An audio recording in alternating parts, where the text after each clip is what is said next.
Welcome to the Terrible Podcast with your hosts from SteelersDepot.com, where you can find all your latest and greatest Steelers news. It's Dave Bryan and Alex Kozora, always lit, talking Steelers. And now, here's Dave and Alex.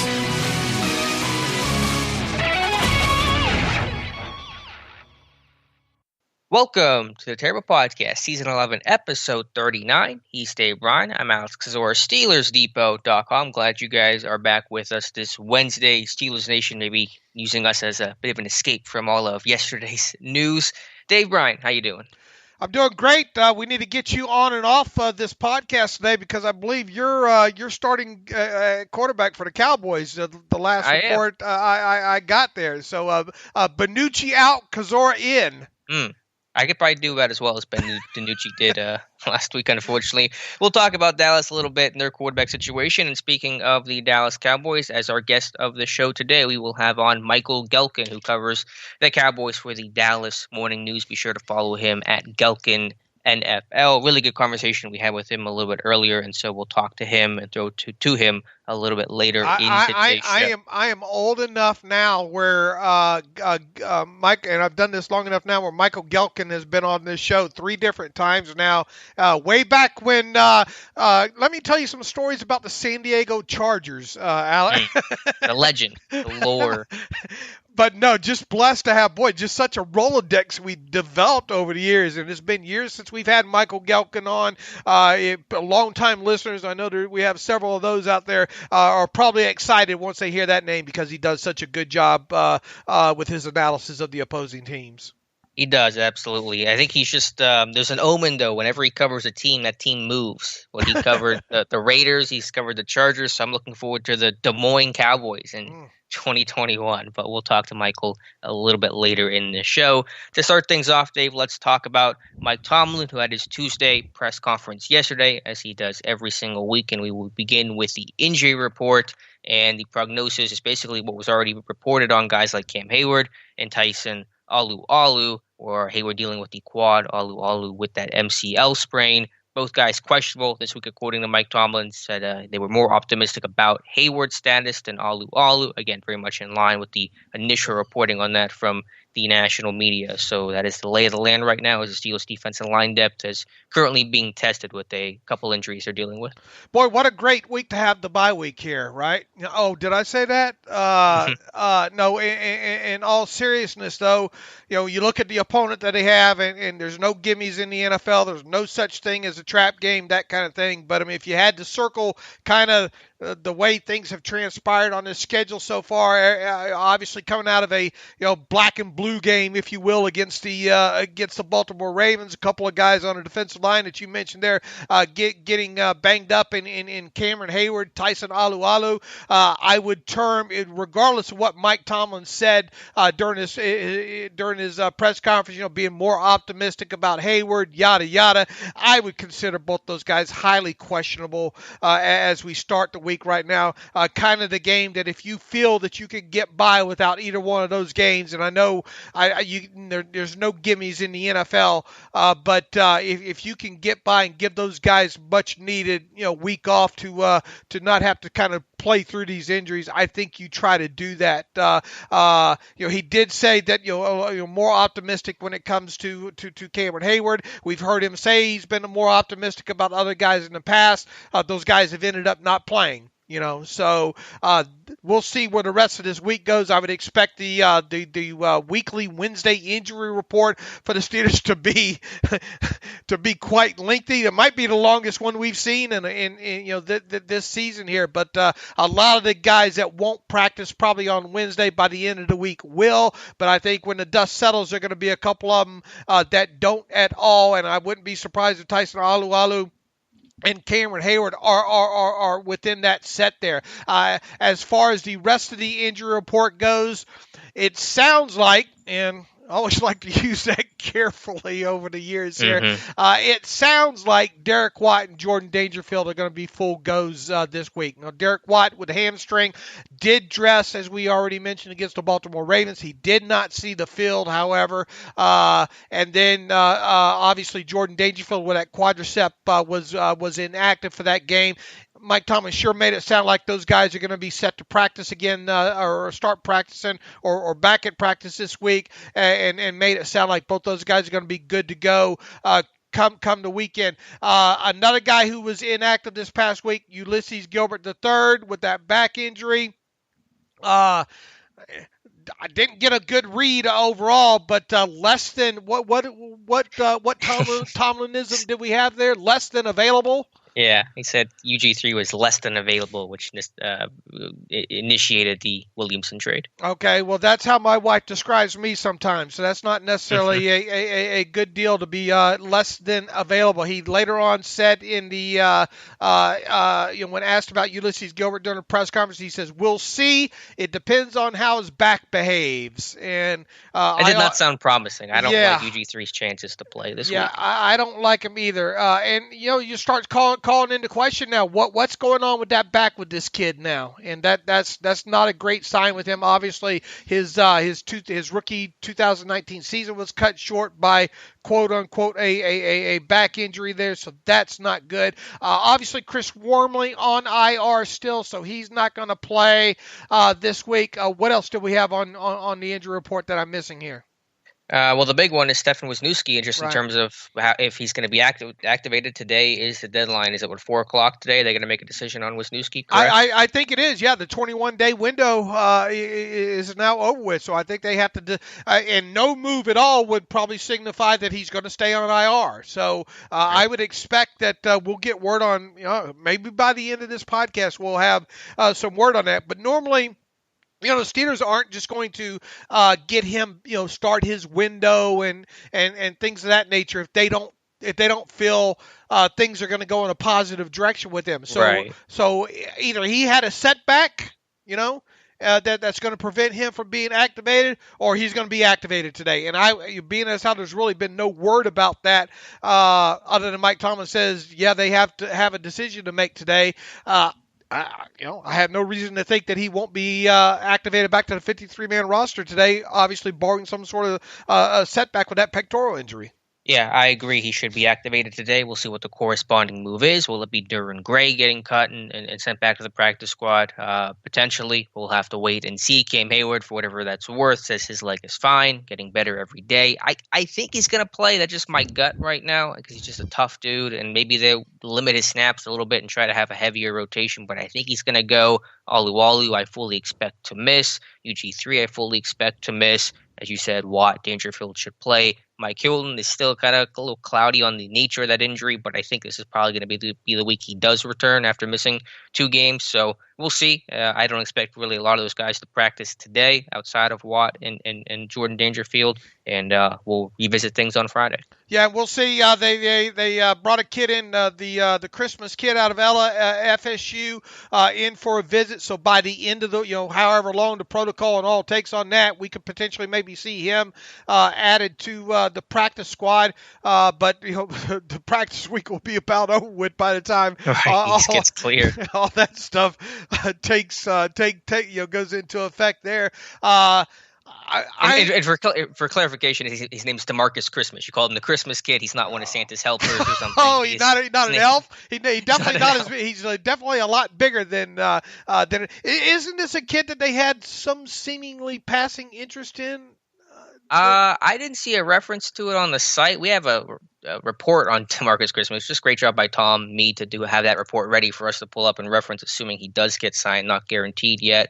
I just found the article for myself. Yeah, this was today's article. I'm getting myself screwed up here. I don't know for sure if they brought him in or not for a visit or had interest. Yeah, and obviously the visits and all didn't happen. I thought there was just some rumblings or something about. Was he a Senior Bowl or something? No, because there wasn't pro days either, right? He's a rookie this year, right? Christmas? No, he was 2019 class. Oh, okay, 2019. Okay. Yeah. I still I thought I remember trying to connect the dots with him before, but regardless, he was a former 6th-round draft pick, right? Yeah, of the who was it? Seahawks? Who took him in the 6th round? Can't quite remember right now. But yeah, former 6th round pick, 2019. Let me figure out what team he drafted. Not that it matters a whole lot. Yeah, Seattle drafted him 6th round, 209 overall, last year's class. Okay, all right. Anyway, we'll see what happens. I tell you, I'm starting to get a little bit excited about the possibility of Carlos Davis dressing at least on Sunday against the Cowboys. Maybe as a maybe as an emergency dress. Look, they're going to have to dress somebody if Tyson Alualu isn't dressed, right? So it would make sense that both Henry Mondeau and Isaiah Buggs both dress again, both of whom dressed against the Ravens with Chris Wormley on IR. It would, I guess, then make sense that Hayward at least dresses, right, along with Carlos Davis, and maybe you just get away with not having to play Hayward that much. Yeah, I mean, again, I think he's going to play. I think maybe you just try to manage that snap count a little bit, where instead of playing the 80% typically where he's at, maybe you do 50%. Maybe you play him in just base or sub or have some sort of heavier rotation than usual. We'll see, though. But my gut's telling me, for whatever that is worth, that he is going to give it a go. Yeah, and you would expect him to dress at least 5, right? Yeah, at least 5 minimum. And who would be the 5? That would be Buggs, Mondeau, Hayward, let's assume Hayward, Tuitt, and then Carlos Davis? Yeah, I would think so. Yeah, and Tuitt's playing like 2 people right now, so For real. He's unbelievable. AFC Defensive Player of the Week. That kind of snuck up on everybody, didn't it? I mean, not that he's not deserving, but when the news came across the Twitter machine this morning, I was like, oh yeah, was it one of those games, just a blue collar game for him, where I wrote immediately after the game once I got into the TV tape that a Newsbreak, Stephon Tuitt is still a monster. But the further you dig into that all 22, he was most of the defensive line wasn't great obviously in that game, but he certainly was. He was dominant. It certainly helped. He had plus matchups going against Tyree Phillips, the rookie, for about 2 drives, and the backup after Phillips got hurt and left the game. He's now on IR with Ronnie Stanley. So the matchups help, but when you have a really talented player like Tuitt against some really young guys that are struggling against him, you get AFC Defensive Player of the Week. Yeah, what a great, and just hopefully he can stay healthy, man. That's always kind of been the biggest rap on Stephon Tuitt with him. That and just not finishing some sacks sometimes. So congrats to him, well deserved. First time he's won AFC Defensive Player of the Week. That's the second time this season a defensive player has won it for the Steelers. Obviously, T.J. Watt won it, I think, back in won the award back in week 2 this year. So definitely got a great season going on Stephon Tuitt. And the last note on, I guess you can call it injury, but just overall health related. On Monday's show, during the podcast, the news came out that Ravens cornerback Marlon Humphrey had tested positive for COVID-19. I believe 6 or 7 other Ravens have been placed on the reserve COVID list as close contacts to Humphrey, not because they tested positive. And so far for the Pittsburgh Steelers, they've all their tests have come back negative, so that's a good sign. Again, cannot really give the all clear yet because of the incubation period. We can't say with any certainty that no players have tested positive or will test positive for the Pittsburgh Steelers, but right now things looking pretty good on that front. So that's obviously very positive news. Right, absolutely it is. All right, what else did Mike Tomlin say at his Tuesday press conference that kind of stuck out to you, Dave? Why don't you kind of recap what he had to say about Avery Williamson? Yeah, and it's kind of what he said is kind of our thoughts on what Williamson was going to be and what we talked about on Monday's show. And let me pull up the exact quote about what Tomlin said and how he envisions Williamson's role whenever he gets up to speed with the defense. He said, quote, "From a long-term standpoint, we have a vision of him being a third inside linebacker, a guy that's position flexible, a guy that's capable of supporting Robert or Vince if anything should happen to either." So I think Tomlin says that very plainly, very obviously there, Dave, that Williamson is brought in for depth, not really to take Robert Spillane's job. Yeah, kind of what we outlined the other day, right? Absolutely. And so I think that's the move and Tomlin made the reference to UG3's injury and, of course, the loss of Devin Bush that really tested the depth there. And so that's why the Steelers wanted to make a move, and they wanted to target Williamson because he is a vet, because Tomlin does have some sort of relationship with him, and that Williamson played in the Dick LeBeau, Ray Horton style of defense in Tennessee, so that kind of helps getting up to speed and learning the language of the defense. So those are all reasons why this team targeted Avery Williamson.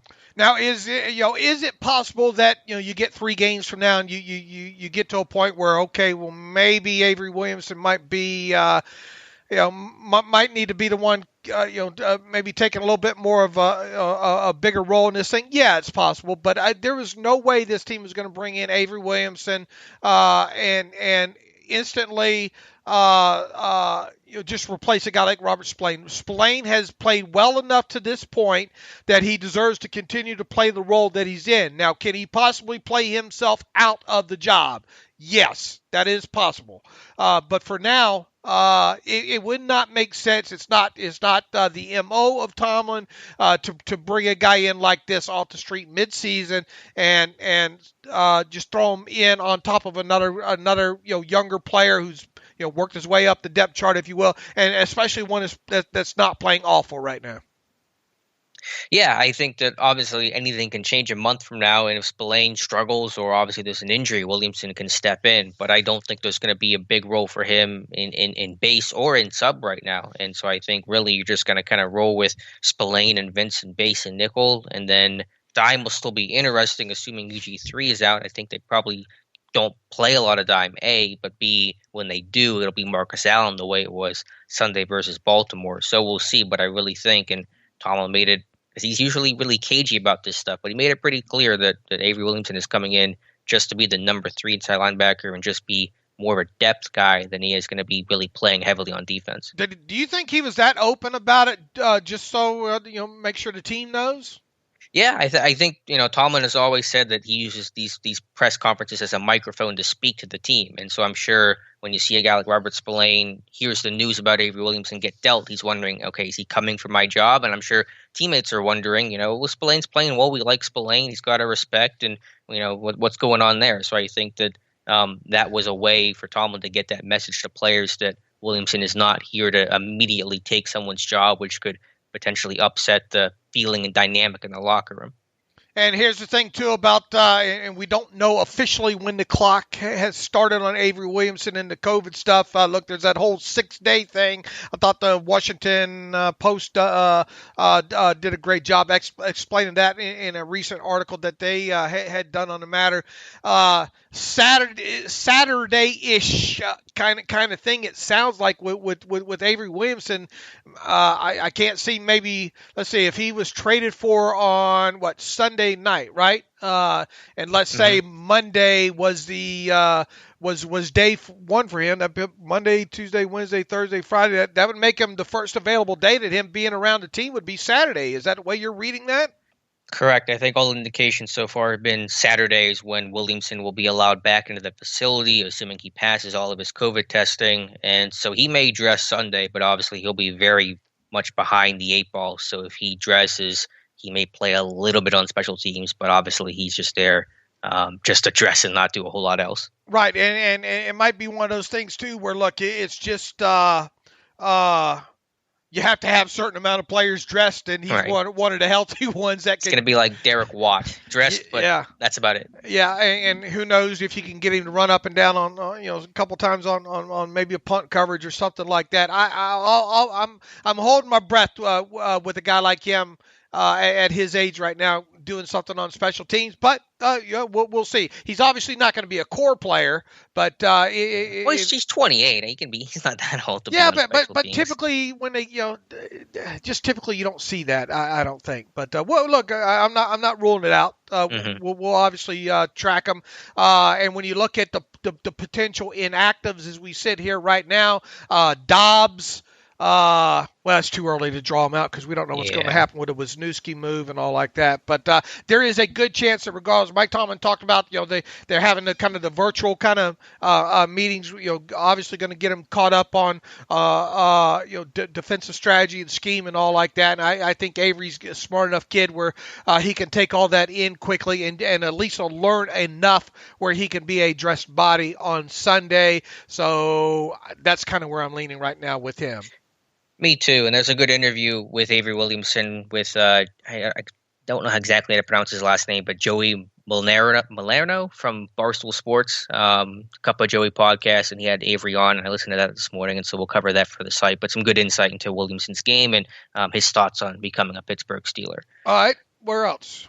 All right, Dave. Mike Tomlin also asked about James Washington and why he only played 11 snaps on Sunday, and while a guy like Ray McLeod played 22 snaps. And Tomlin didn't give a great answer to this, didn't really address it on the nose, but just said the Steelers' offense didn't have a lot of snaps in general, so that didn't lend itself to a lot of snaps for James Washington. But the Steelers still ran for a lot of 4-receiver sets, and Ray played double the snaps that Washington did, so that didn't really address the question. But I think it was twofold. Claypool obviously is having a much bigger impact and kind of thumbprint on this offense. And then B, a guy like McLeod is more slot capable. That's more his role. And so if you have Deontay and Claypool on the outside, for example, in the slot, you're going to have Juju and Ray McLeod. So I think that's the reason why a guy like McLeod was playing significantly more snaps than James Washington. Yeah, and another thing that we mentioned, because of McLeod, being more slot capable, and because of them going a lot of empty sets and all, I think all that adds up. It passes the sniff test. I think when you put into context what Mike Tomlin had to say in the situation. Now, will Chase Claypool continue to out-snap a guy like James Washington moving forward? Yes. Will McLeod? Probably not, unless you get into another situation such as we had against the Ravens on Sunday there. But and I thought Mike Tomlin did a great job of kind of framing it. Look, we were wanting to get Benny Snell's more than 0 snaps, and also Anthony McFarland Jr. only had 1 snap in that game. But the game flow and the time of possession, as we talked about the other day, they only had a little bit over 9 minutes in the first half of time of possession there, and then obviously being behind in the second half and spreading things out a lot kind of led to what it did with the snap count total. The other thing that stuck out to me from Tomlin, talking about Isaiah Buggs, he was asked to evaluate Buggs' play, and Tomlin's answer is one that I've seen a lot of coaches and even Buggs himself talk about, is just weight and conditioning. And so Tomlin was asked about Buggs and his evaluation, and he said, quote, "I think first and foremost, he's continually gaining an understanding what professional conditioning is about. I don't know that he understood that a year ago. That's often the case for young people. He's really improved in that area moving into a second year, and I really think that's provided the springboard for an improvement in play." And that's something that Keith Butler's talked about. Isaiah Buggs said the team really had him lose weight last year, lost about 15 pounds. And so it seems like Buggs, because the talent is certainly there, but just maintaining conditioning and weight, one of those hidden factors we have to talk about with rookies and young guys, and that's really the key to how successful he's going to be. Right. And look, I mean, he's probably going to get quite a few more snaps this week against, not so great offensive line for the Cowboys right now due to injuries, but still a guy in Ezekiel Elliott who Mike Tomlin termed, what did he term him? Elite? I think he said elite. Yeah. I'm not seeing that on tape right now with Ezekiel. Yeah, I was going to say, did you wrinkle your nose at an elite running back comment? Yeah. You can ask Tom about fungibility? Yeah, if I ever get a chance, I will. More of what's happening this year with running backs continue to leads me down that road where I don't know about paying these running backs this kind of money. I think the Steelers had it right when the kind of contract that they offered Le'Veon Bell, that pay as you go, if you will. I think that's the kind of position where you better not be too tied to it. And we have a great conversation, obviously, with Michael Gehlken about Ezekiel Elliott as well too. And look, Ezekiel Elliott's got some of those rolling guarantees in that contract right now. You're going to have to make a decision on him one of these marches, I think, that going to end up costing you some dead money on that. But interesting conversation there. And back to Buggs there. What'd you see first half versus second half? Yeah, I mean, it wasn't, and I'm still working through some of the tape. I got a little bit behind yesterday, but it wasn't as pronounced a difference from first half to second half. I didn't think his first half was terrible. I don't know if there were any one particular play where I said this guy had an awful rep. In the second half, he certainly won some of his one-on-ones more often, and especially as a pass rusher. But I don't know if there was as stark of a difference between, terrible first half versus great second half for Isaiah Buggs. I think just overall, just to go back to the point that Tomlin made about conditioning, that conditioning will certainly be tested Sunday. because there might not be a lot of healthy bodies along the defensive line. Hayward may not play; he may be limited if he does, and so Buggs better be in shape and ready to play more snaps than he's played probably since his days at Alabama, and hopefully he's ready for that task. Absolutely. All right. Tomlin being asked about how much did Ben Roethlisberger really play, backyard football. What do you think about Tomlin's response to that? It's a very different answer than Ben. Tomlin had a very kind of classic answer of, that's no huddle, that's all planned for, that's just kind of part of our style, and that's all baked into the cake of the offensive game plan, whereas Ben saying it was really, and he said it again today when he spoke to the media, Ben did, that it was very much make it up as you go along. And I'm sure the answer is probably somewhere in between, but I will say I saw Ben seem to do more pre-snap than any game I've seen from Ben in quite some time. Right. Somewhere in the middle there, is Ben overselling this?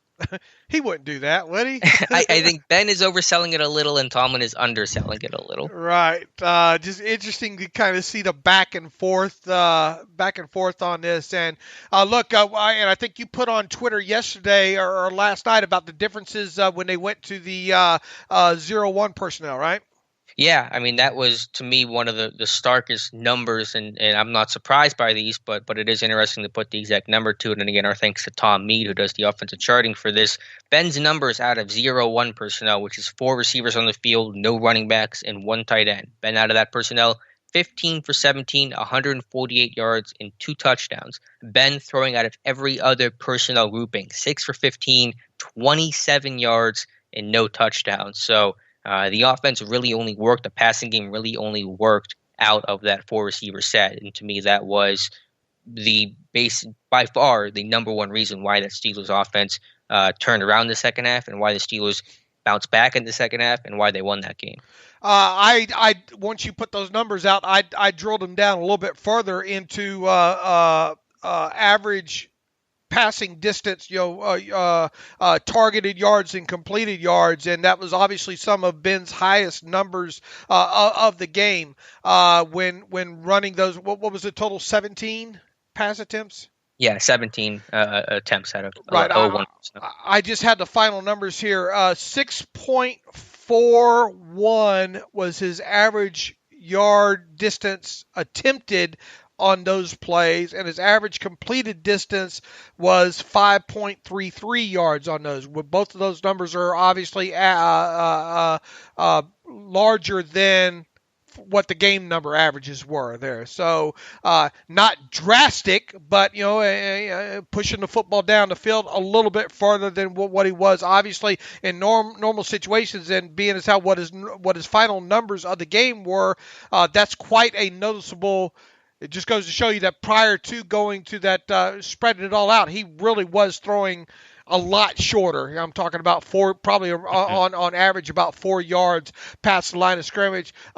Spreading it out caused him to be able to push the football down the field a little bit more, obviously. And then one other thing I think is kind of still an undersold aspect about the game against the Ravens was the fact that the hidden yardage there, the 55 yards and the 3 pass interference penalties that, obviously those go in the books as no plays. I think one of those was in the second half out of the spread formation there.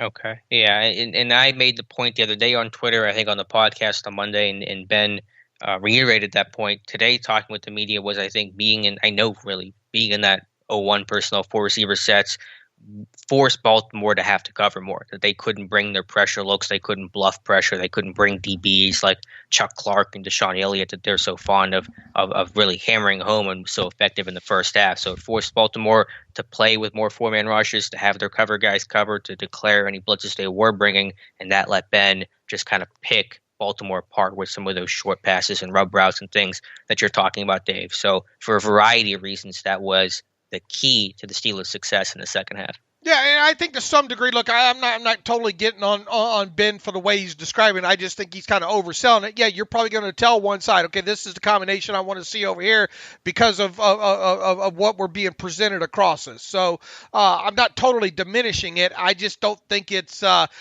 think the stuff that he's trying to describe on the other side is the stuff that he wasn't going to go to that side anyway. So that's more of the you go down to the stop sign and run the out, kind of thing there. I think on the side, I think there was a lot of predetermined stuff that he did out of that 0-1 personnel grouping based on what he saw across.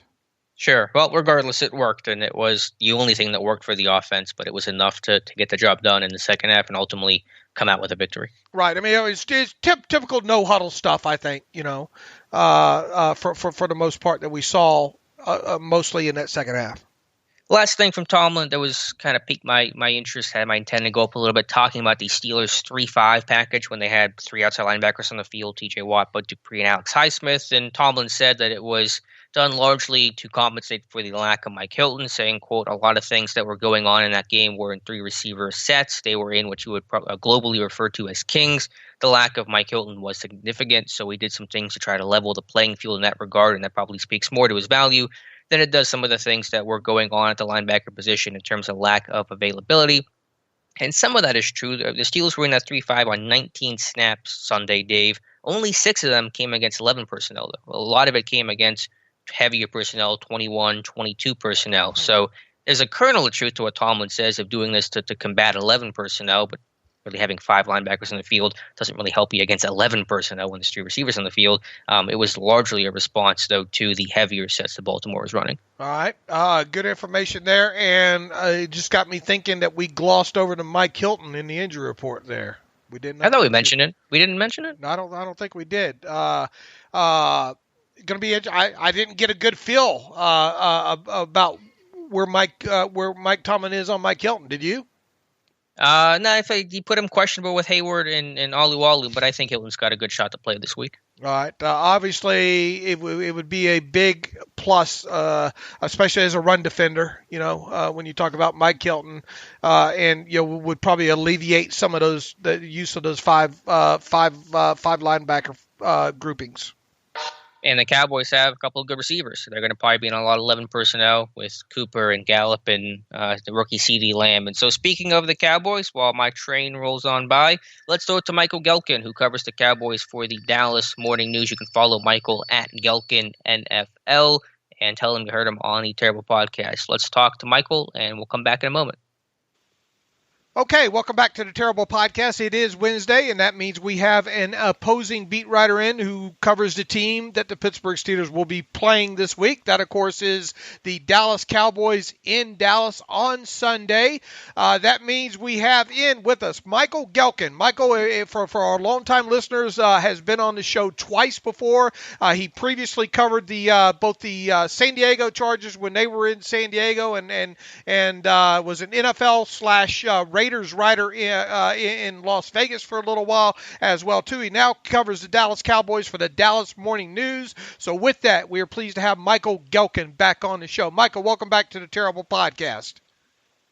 Glad to be back. Thanks for having me. I feel old because I covered hearing you talk. I covered football when there was football in San Diego. I covered football when there was football in Oakland, and now I think the Cowboys aren't going anywhere until Dallas, so this won't date me as well. I'm a very old 33-year-old. I hear you. You do such a good job, and I've followed you on Twitter for a long time, and I obviously followed your writings for the beats on all those teams there, and now quite an interesting situation that you have there covering the Dallas Cowboys there. Start us off with this, kind of a 30,000-foot look at the Dallas Cowboys. I think everybody knows that the season's been kind of punctuated by the Dak Prescott injury several weeks ago. But where were the expectations, obviously, with the new head coach, heading into this season, and kind of what all has transpired to the point where we are right now? Yeah, there's been a real progression. Entering the season, expectations were incredibly high for Mike McCarthy in his first season as Cowboys head coach. The offense was vaunted. The defense was problematic. Special teams, a new coordinator in John Fossil that a lot of people were very excited for. And I think really from week 1, it was kind of a mixed game with the Los Angeles Rams.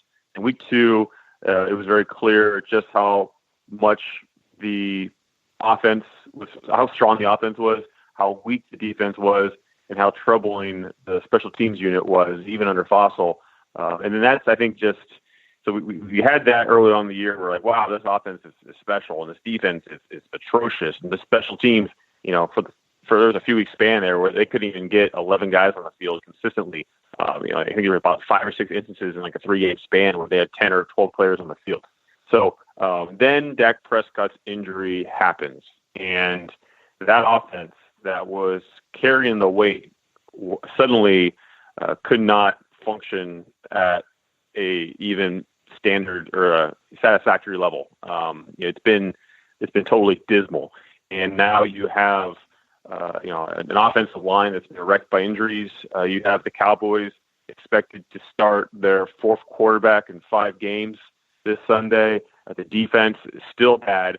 Special teams has shown some signs of life over recent weeks, but this is a really, really bad football team. And even in the NFC East, when you can't count yourself out because the play across the division is so poor, you look at the Cowboys and see where they are and just understand that there's no cavalry coming at left tackle or at right tackle or, a lot of these key instances of just terrible football. You just think, wow, even in the NFC East, the Cowboys have really no chance. They're 2-6 with the undefeated Pittsburgh Steelers coming to town. It looks pretty bleak about where this team will stand entering its ensuing bye week. When you look at, we woke up yesterday thinking, okay, the Steelers are going to start preparing for Andy Dalton this week because he was coming off of, many people expecting him to be out of concussion protocol this week. Lo and behold, by the time, just not long after Mike Tomlin had his press conference in which he announced that the team was preparing to play Andy Dalton, Andy went on the COVID-19 list.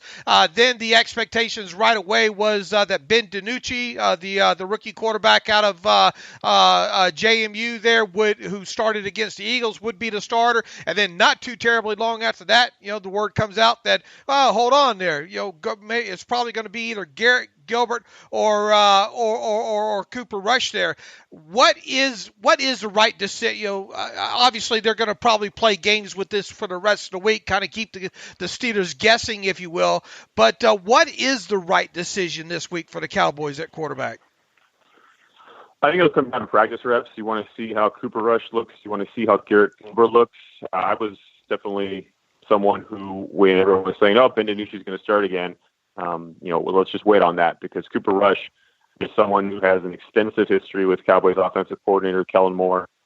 Rush was here in 2017, 18, and 19, backing up Dak Prescott. And so there's just that familiarity there where Ben DiNucci, he steps in, Sunday Night Football, Pittsburgh native in Pennsylvania, facing the Eagles, and just not a situation for him to succeed.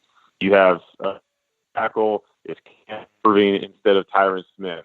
Your center is a promising rookie, but a rookie nonetheless, in 4th-round draft pick Tyler Biadasz. Your left guard, Connor Williams, is an okay of a veteran, someone who was the weak link on last year's offensive line, but suddenly finds himself as the entrenched presence on the left side.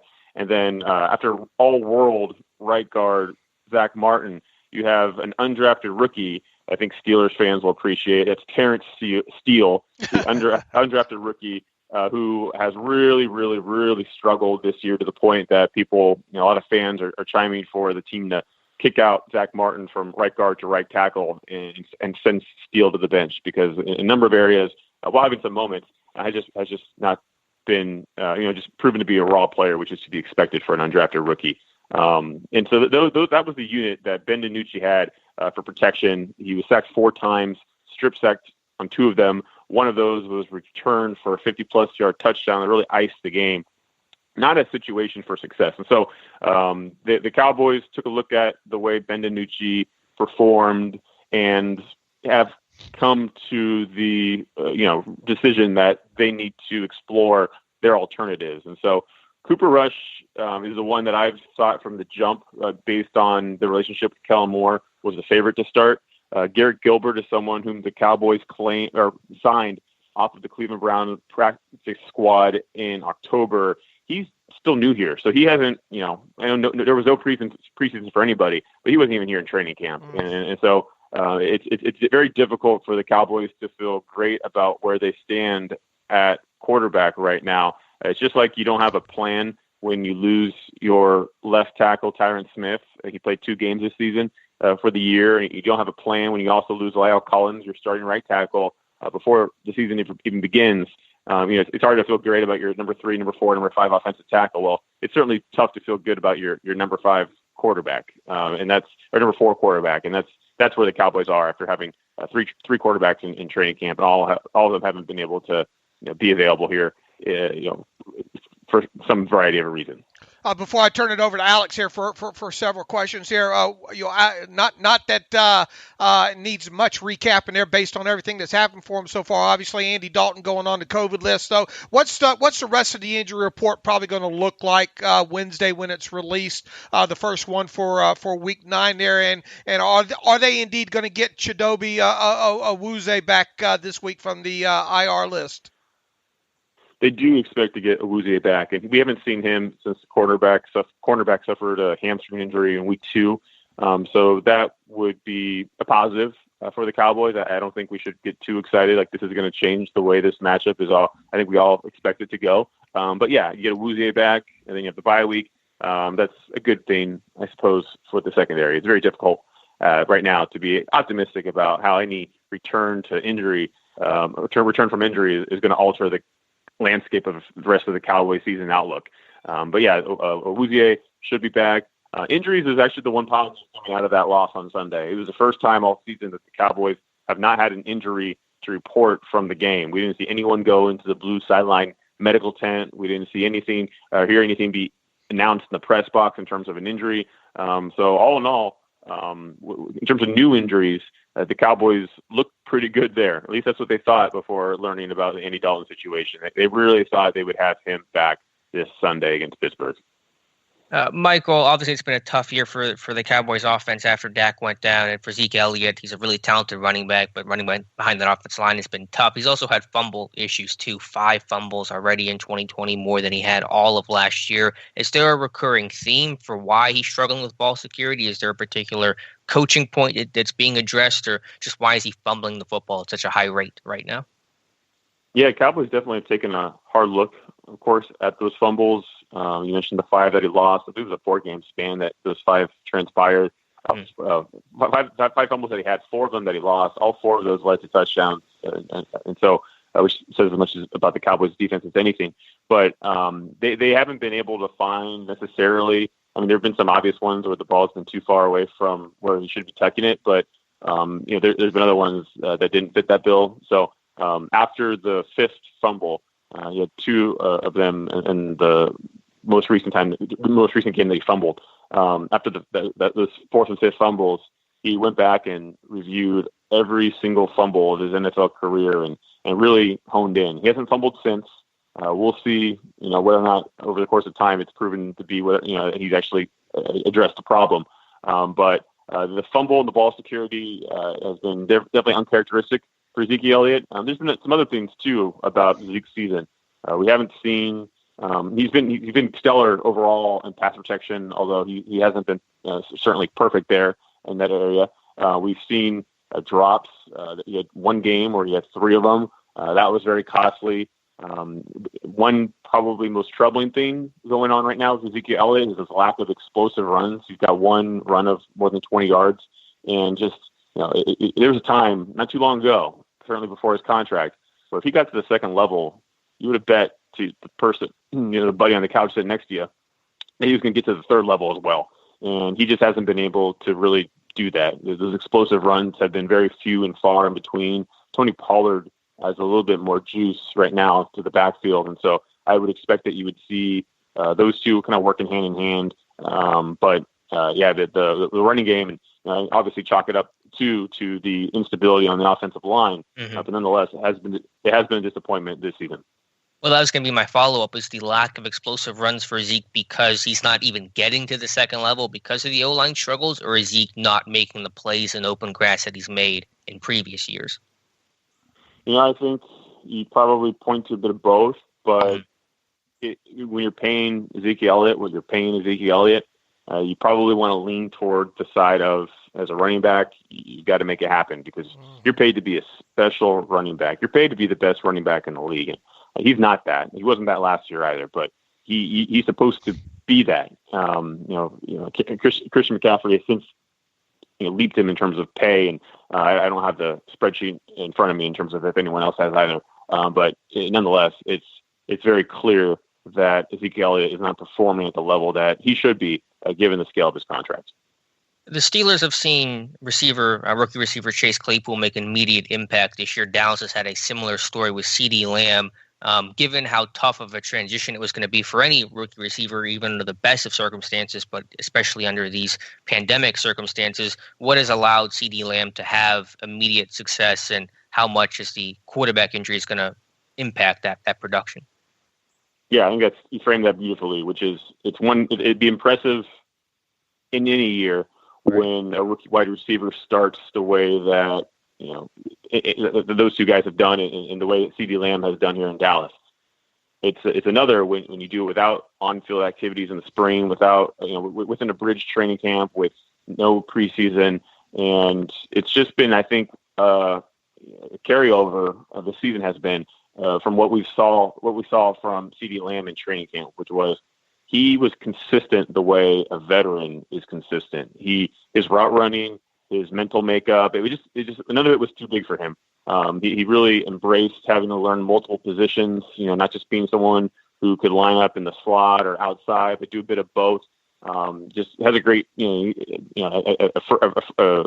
characteristic, a trait that you often hear coaches talk about or scouts talk about is a dog mentality. This guy's got a dog mentality where the ball's around him. It's time to compete. You just know that he's not going to be someone who fades away in those moments. He's going to really, fight for the football. He's going to find a way to athletically, with just footwork and the sort, to make this incredible catch. And he just does that consistently. The Cowboys believe CeeDee Lamb is special. For all their problems on defense, a lot of people expected them to go with a defender, with perhaps K'Lavon Chaisson, a defensive end from LSU, in the first round. And then when CeeDee Lamb became available, people were understandably like, oh, well, CeeDee Lamb's available. You kind of have to take him there. Best player on your board, number 6 overall on the Cowboys draft board.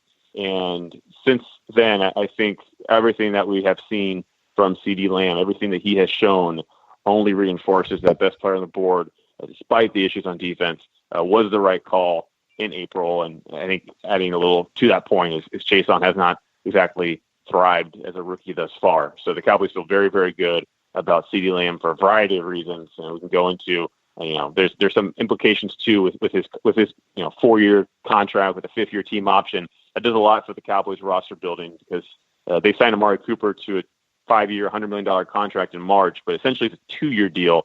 Michael Gallup, he's going into the final season of his contract in 2021. And so that 2022 offseason, Cowboys have decisions to make on Gallup, if he hasn't already been extended at that point. They have a decision to make on Amari Cooper, given they have an exit door. And you feel a lot better as a team making those two decisions when you have CeeDee Lamb under team control for another 3 seasons, including that option year. When you look at the rest of how's the rest of the draft class coming along, Michael? Neville Gallimore was a guy that Alex and I kind of studied quite a bit this offseason as well too. All the limelight, obviously, for the most part, is on CeeDee Lamb, and with good reason right now. But what about the rest of the draft class so far? Trayvon Diggs on the field, making a couple of nice plays this past week, I think against the Eagles there, a couple of interceptions there. So how about a report card on the rookie class? Sure. Yeah. CeeDee Lamb is addressed as first rounder, second rounder. Trayvon Diggs, he is a rookie. Say that to say he's a promising rookie where he's got the best ball skills I think I've seen of a young cornerback over the course of my career. And wow. I cover the Chargers. I missed Antonio Cromartie. I didn't overlap with him, but he's got the best ball skills I've seen from a young player, and probably a player I've actually covered on the team. I would broaden that out to say the best that I've seen. Wow. He plays the football like a wide receiver. We saw it throughout training camp, and again, some things carry over from training camp, other things do not. The pads get on everything. Trayvon Diggs' ball skills were on full display Sunday night against the Eagles. If you look at both of those interceptions, and certainly one where he somehow managed to keep his feet in bounds before falling out of the end zone to secure that pick. He's just stellar with those natural tools that he has as a former wide receiver. He played wide receiver in high school. He played a little bit of wide receiver at Alabama before making the transition to cornerback. His older brother, Stephon Diggs, they trained together in Florida during the quarantine phase of this pandemic. And so he, as much as any rookie could be, he was well suited to make fairly, I think it softened an otherwise rough transition for a lot of rookies when your brother is someone you can live with and push, have pushed you and have that back and forth mentality. Their relationship is special, and so that helped Trayvon Diggs. That said, he makes mistakes. He might allow, in a game where he gets 2 interceptions, he might allow 2 touchdowns. A couple games ago, his eyes were really, really bad, and it led to a long touchdown, 50-plus yards for Terry McLaurin of the Washington football team. So he's got all the ability on passes his way to make a play on the ball that makes you say, wow. But at the same time, he's got a ability as a rookie who's still learning to make you shake your head and think, whoa, this guy's still got a lot of room to grow.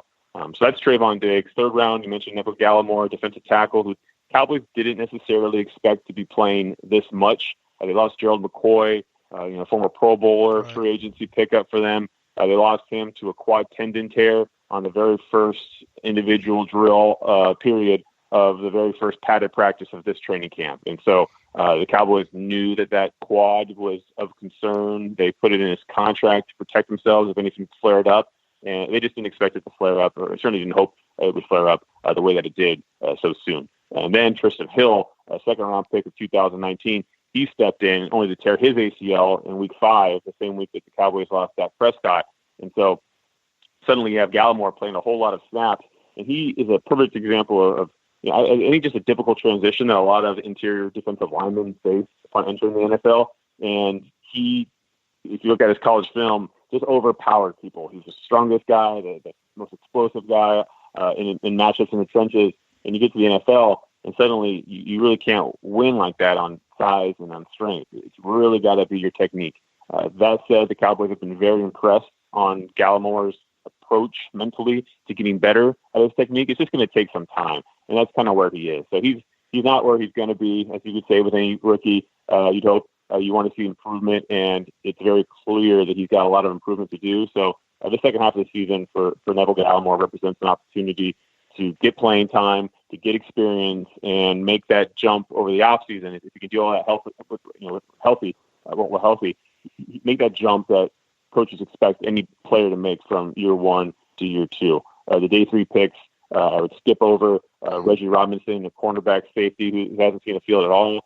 Tyler Biadasz out of Wisconsin. He started the past few games. Had just tough moments Sunday night against the Eagles, throwing a wall, again, performing as well as could be expected. And then that's about it. Ben Nucci was a 7th-round pick. I'm skipping over a couple, Bradley Knight's defensive end. He hasn't seen a field at all, aside from special teams in recent weeks. So that's more or less the layout. All right, defensively, just 7 takeaways so far this season. I think a couple of them just came this past week against courtesy of Diggs there that you just talked about. Is it just one of those luck things there? Is it just not being around the ball enough? Not enough combative catches? What's going on with the takeaways there? And what do you expect them to do in the secondary there? I haven't really gotten into their tape yet. We usually do that starting Wednesday night. Start looking ahead at previewing it for Friday's show there. But what are you seeing in the secondary? What do you expect them to do? Are they playing a lot of man? Are they playing a lot of too high? A lot of zone? What do you expect? How are they going to defense these Steelers wide receivers? Well, they're not going to defense them. They're going to really struggle. It's a bad defense. You mentioned the 7 turnovers on the season, 7 forced takeaways, but 4 of those happened this past Sunday. They had 3 takeaways in the first 7 games, and then in the first half, courtesy of Carson Wentz, they were able to force 3 takeaways.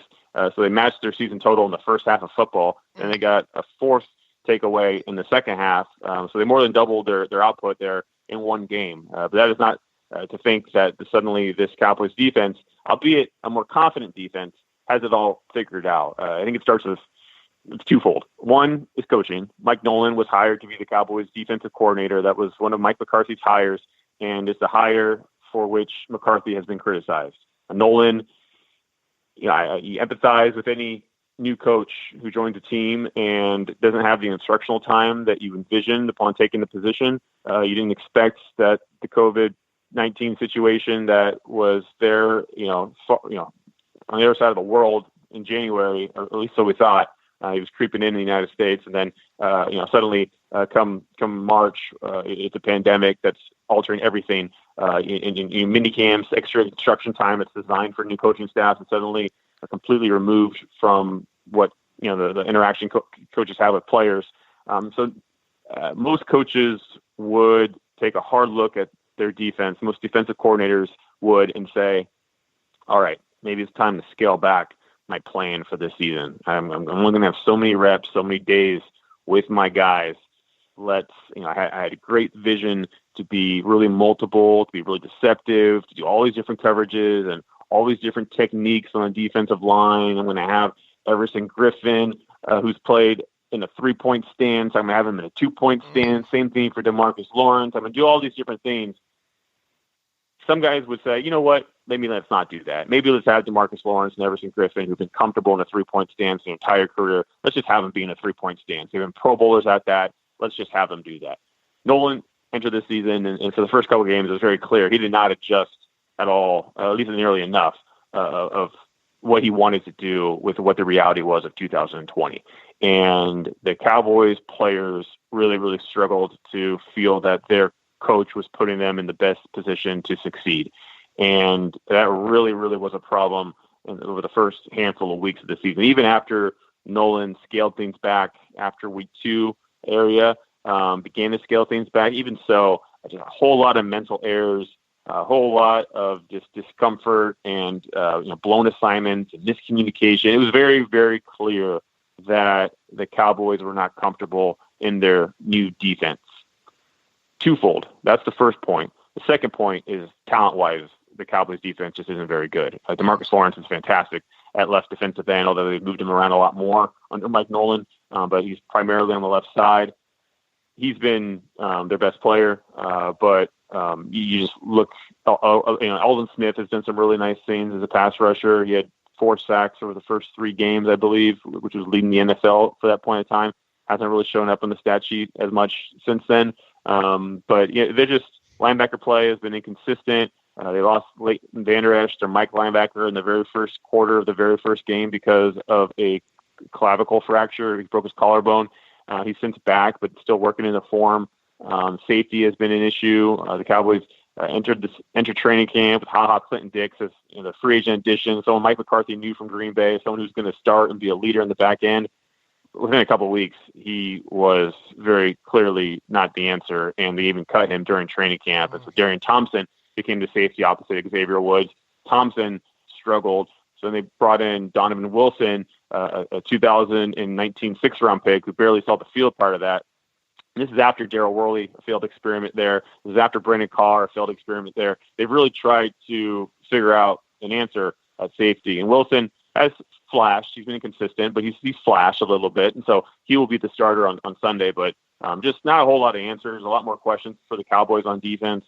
It's a bad unit. I think we're all going to round out eventually to point of predictions, but it's any given Sunday, I don't think particularly applies to this particular Sunday. The Cowboys are so outclassed, and I think even if they had some of these names that are missing because of injuries, even if they had some of them back, I don't think it would make a difference. But when you're missing those guys, and you're probably starting your third, let's count, 4th quarterback in 5 games. Yeah, that's what that is. It's really, really grim if you're the Cowboys going into your bye week. From the Cowboys fans I follow on Twitter, it sounds like linebacker Jalen Smith is really having a tough time this season. Is that a fair criticism? And if so, what's the reason for that?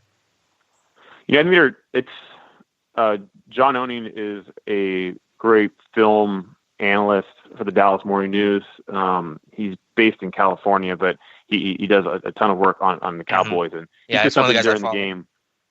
Yeah, he's great, and he made a observation during the game where he said about one out of two criticisms. So if Cowboys fans make two criticisms about Jalen Smith, about one of them is accurate and the other one isn't.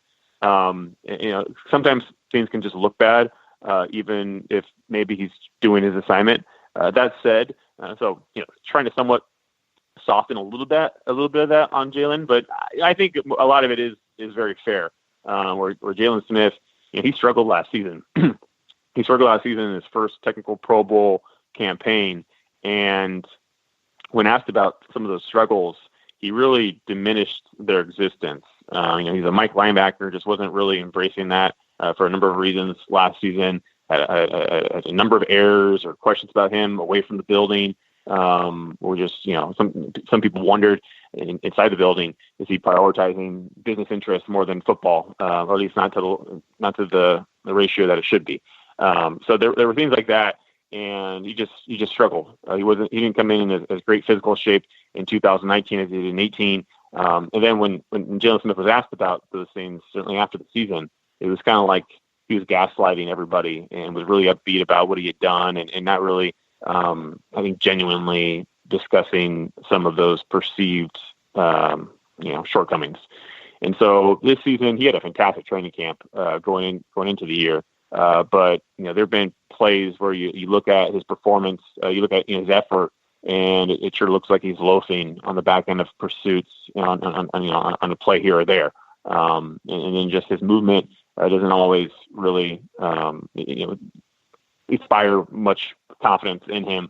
There was a long play at the end of the Arizona Cardinals game where a cluster of Cowboys defenders just failed to fill a gap and make a play, and he was part of that mix. And so it just hasn't been super, consistent performance for somebody who has wanted to be the leader on that defense. He hasn't really taken those reins, and Jerry Jones gave him a very nice contract going into 2019 season.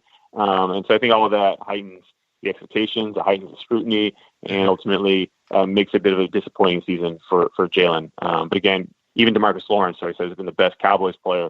He hasn't been 100% consistent. He dealt with a knee injury, and he's now getting past, and he is past. But no one's been super impressive consistently over the course of these first 8 games on the defensive side. My last question for you, Michael, then I'll turn it over to Dave to finish things out. I don't mean to sound takey here, but is there any regret over Mike McCarthy being hired as the head coach? I know that injuries cloud the evaluation of it greatly, I'm sure, but is there any chance that McCarthy could be one and done if Jerry decides to go in a different direction? Yeah, I don't think I see Jerry doing one and done with Mike McCarthy, just because of how that reflects on him, and you want to give a coach who's won a Super Bowl before a little bit longer of a leash than one season into his 5-year contract. Mm-hmm. That said, I think when you look at some of the staffing that Mike McCarthy, he built the staff. I think some of those decisions have flat out not worked out, and those reflect poorly on McCarthy. He's got a different style about him. He's not super hands-on. To cover John Gruden in 2018 and just see how involved he is in every fabric of that offense and in the quarterback room and just the energy he has and, just the way he runs a practice, and not just even on the quarterbacks, but just how animated he is throughout the entire session. There's no watching a Raiders practice and not noticing John Gruden teach. You can watch the Cowboys practice and not notice Mike McCarthy teach.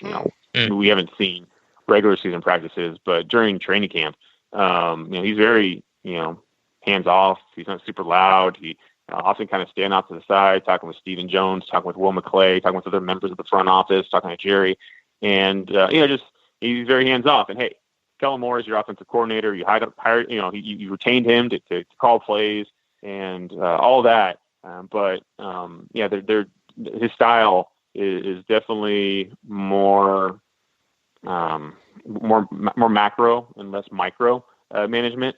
And yeah, I think it's such a different style that sometimes people might be like, it's kind of like an Office Space. If you've seen that movie, like, what would you say you do here? We use that quite a bit on this show, Michael. Yeah, so there's I think some fabric of that needs to flesh out. It's still very early, and he didn't have a traditional offseason, and so there's less body of work there to really evaluate in terms of Mike McCarthy from a day-to-day standpoint.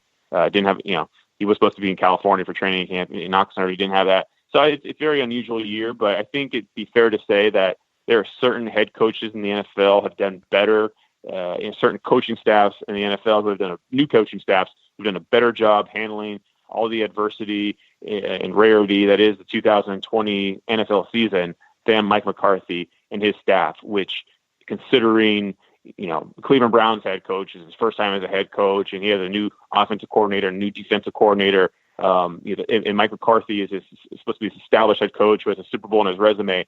That really should not happen. That is borderline inexcusable. Real quick, I have a lot of respect for Gil Brandt. I quote his draft stuff, and we're big draft heads on the site and on the podcast and all like that. But I still think Gil Brandt is more in touch with a lot of people when it comes to draft season and all like that. But as far as the Cowboys, probably not so much. I think he's a little bit homerish at times when it comes to the Cowboys. And not too long ago, he had listed, I think, Ezekiel Elliott as probably a kind of a slam dunk Hall of Famer, early on in his career. I think it was just, I think it was not 2 years into Ezekiel Elliott's career. That kind of raised my eyebrows. I have a kind of a running theme for quite a while, talking about running backs and them being fungible, for lack of a better word, that you can take a 6th-round guy, and if you have the right offensive line, right scheme, that running back can thrive. So I'm always kind of down on running backs as a whole. Is Ezekiel Elliott going to be a ex-Cowboy within, let's say, 24 months from now? And B, what do you feel about the running back position in the NFL right now? Well, all great points, well taken. I think James Robinson, the running back for the Jacksonville Jaguars, who's had a stellar year, really supports that point of, you can really just plug in certain guys. There are these gems that you can find, James Conner being one of them. Who just, they really impress you, and they come cheap. Either it's the guy you're drafting, day 2, day 3 of the draft, or a guy who's undrafted. They're really gems to be found at that running back position, seemingly more than other positions. And so that was, I think, at the root of a lot of criticism that the Cowboys took when they gave Ezekiel Elliott the contract that they gave him. That said, in terms of forecasting 24 months from now, if you look at the way Elliott's contract is structured, every year when he's on the roster past a certain time of the league year in March, that locks in not his current season salary, but the next season salary. Right. So right now, Zeke Elliott's 2021 salary is already fully guaranteed because he was on the Cowboys roster in March of 2020. And that'll just keep on going. It just kind of keeps on tolling forward. And so he's a kind of a difficult guy to move on from. It's almost like his entire contract is guaranteed, and based on the salary that is fully guaranteed in March of the previous year. So it's very difficult to move on from Ezekiel Elliott. I don't think the Cowboys are going to move on from him. They just need to find a way to, one, help him with this offensive line. And again, most of it's all injuries, and tackles are coming back next year. So they think that they'll be okay there. They think some of this will improve naturally, but they do need to take a harder look at why are these explosive runs not happening? Why are some of these inconsistencies showing up in the passing game? Is he pressing? Is he putting too much on himself, knowing, the defense is allowing, record high number of points through the first several games of the season, worse in franchise history. As an offense, the margin for error is so small. You almost have to put up 40 points in a game to have a chance to win. And even then, there's no guarantee. So is that some of what's going on right now with Ezekiel Elliott? There's too much pressure that he's putting on himself. It's possible. But either way, the Cowboys and he need to figure that out. All right, Michael, I have a feeling we know which way you're going to go with this. We probably wouldn't rightly blame you either way, but we always try to get a final prediction here from our beat writers when we have them on, and a score prediction if they feel up to it. We don't blast that out on Twitter, but the listeners will obviously start hearing it when this show hits later today. So what do you got for us Sunday in Dallas between the Steelers and the Cowboys? Yeah, what's that Twitter account? Freezing Cold Takes. If you if you have a hot take in football and you put it out there, then time comes to pass and it turns out your hot take was terrible. Right. Freezing cold takes pick it up. Well, I feel pretty comfortable that my prediction of a Pittsburgh Steelers blowout win will not appear on that website or not appear on that social media account. The Cowboys are really, really outclassed. If they find a way to win this game, I think we all should, collectively as a society, take the film of it, put it in some sort of a museum, put it in the the Pro Football Hall of Fame in Canton. That film can be reviewed. A 3-hour film can be reviewed for generations about how the Cowboys managed to win this game. I don't know. Mike Tomlin's had a few of these before. Turn around and you think they're guaranteed to win these kind of road blowout games and get snuck up on. But go ahead. Yeah, Cowboys are a different animal. I hear you. The Cowboys are a different animal right now. This is a bad football team. They're bad even relative to the NFC East. So this should be a stomping. The Steelers should plow right through the Cowboys in Arlington. They should outclass them when their offense is on the field. They should really outclass them when their defense is on the field. This should not be close. So I'll say, I think it's all they're gonna. I'm thinking the second half game flow. The action will probably slow down in terms of scoring. The scoreboard don't have three numbers yet, so. Yeah, so I'll say Steelers 34, Cowboys who've scored one touchdown in 3 games. I'll give them no touchdowns this game and say they get 6. So let's call it 34-6. Wow. All right. Well, Michael, we certainly do appreciate your time. The way things set up in the team that you cover. Obviously, the Steelers, don't play Dallas, every 4 years here now. But should something happen, and obviously if you switch beats or whatnot, but I have a feeling you do such a good job that you're going to be on that Dallas Cowboys beat for a little while there. But make sure to save a place for us should we hook up again. I've always admired your work. You do a great job. People can follow Michael on Twitter. Look out, Michael. Our listeners are coming after you. They're real good at reaching out to beat writers on Twitter and all. So I think you're going to get a lot of followers from this as well too. You can follow Michael on Twitter at Gehlken NFL. That's GEHLKEN NFL, all one word there. Michael, once again, we appreciate having you back on the Terrible Podcast and taking time with us. Thank you, Michael. My pleasure, guys. Thanks for having me. And welcome back to the Terrible Podcast. Again, our thanks to Michael Gehlken. He covers the Cowboys for the Dallas Morning News. Be sure to follow him on Twitter at Gehlken NFL, and always appreciate his time and insight, Dave. Absolutely. So glad to have him back on. It's unfortunate some of these guys we only circle back around to every 4 years, and that might unfortunately be the case with Michael Gehlken. But kind of guys that they're not afraid to talk about their team, and you ask them a question, you get a nice detailed response. So look. We have some of the greatest listeners when it comes to interaction with guests that we have on the podcast, and that sort of has developed over the last 2 or 3 years here. So we would appreciate if you would reach out to Michael Gehlken and on Twitter or email or whatever, and let him know how appreciative you are of his time. Absolutely, and his honesty too, because sometimes you talk to people and they try to, maybe because they work for the team or whatever reason, they try to, really shine up every aspect of the team. But Michael was very honest and direct, and granted, it's kind of easy to do when you're 2-6. It's hard to really shine that turd up a little bit, so to speak. But I appreciate that's quite a choice of words for someone like you. I mean, for you to use the word turd, I mean, that's pretty monumental on this podcast, right? Are we going to be able to stay on air? Are they going to kick us off? I don't know. Salty language. Is there FCC for podcasts or whatnot? I don't know. There is. We would have been gone a long time ago, I think. So we're in the clear, I believe. All right, Dave, let's transition to the Steelers all 22 now that we've had some time to digest the tape. What did you see from the coach's tape that maybe either you didn't expect or you did expect or just kind of gave you confirmation? Yeah, and unfortunately because of the whole Avery Williamson thing and some of the other things that have happened here this week, I haven't gotten as deep as I'd like to have gotten on it. Stephon Tuitt just lights out. I think a lot of good tape there for Stephon Tuitt. I still don't have the other thing that I thought is for as much as good that Robert Spillane did in that game, there are a couple things in there that and we hit on him. Him sideline to sidelines where you suffer the most with not having Devin Bush versus a Robert Spillane, but we kind of knew that, right? There was going to be those kind of issues there with him. I did like the pass breakup that he had later in the game, though. I thought that was pretty monumental.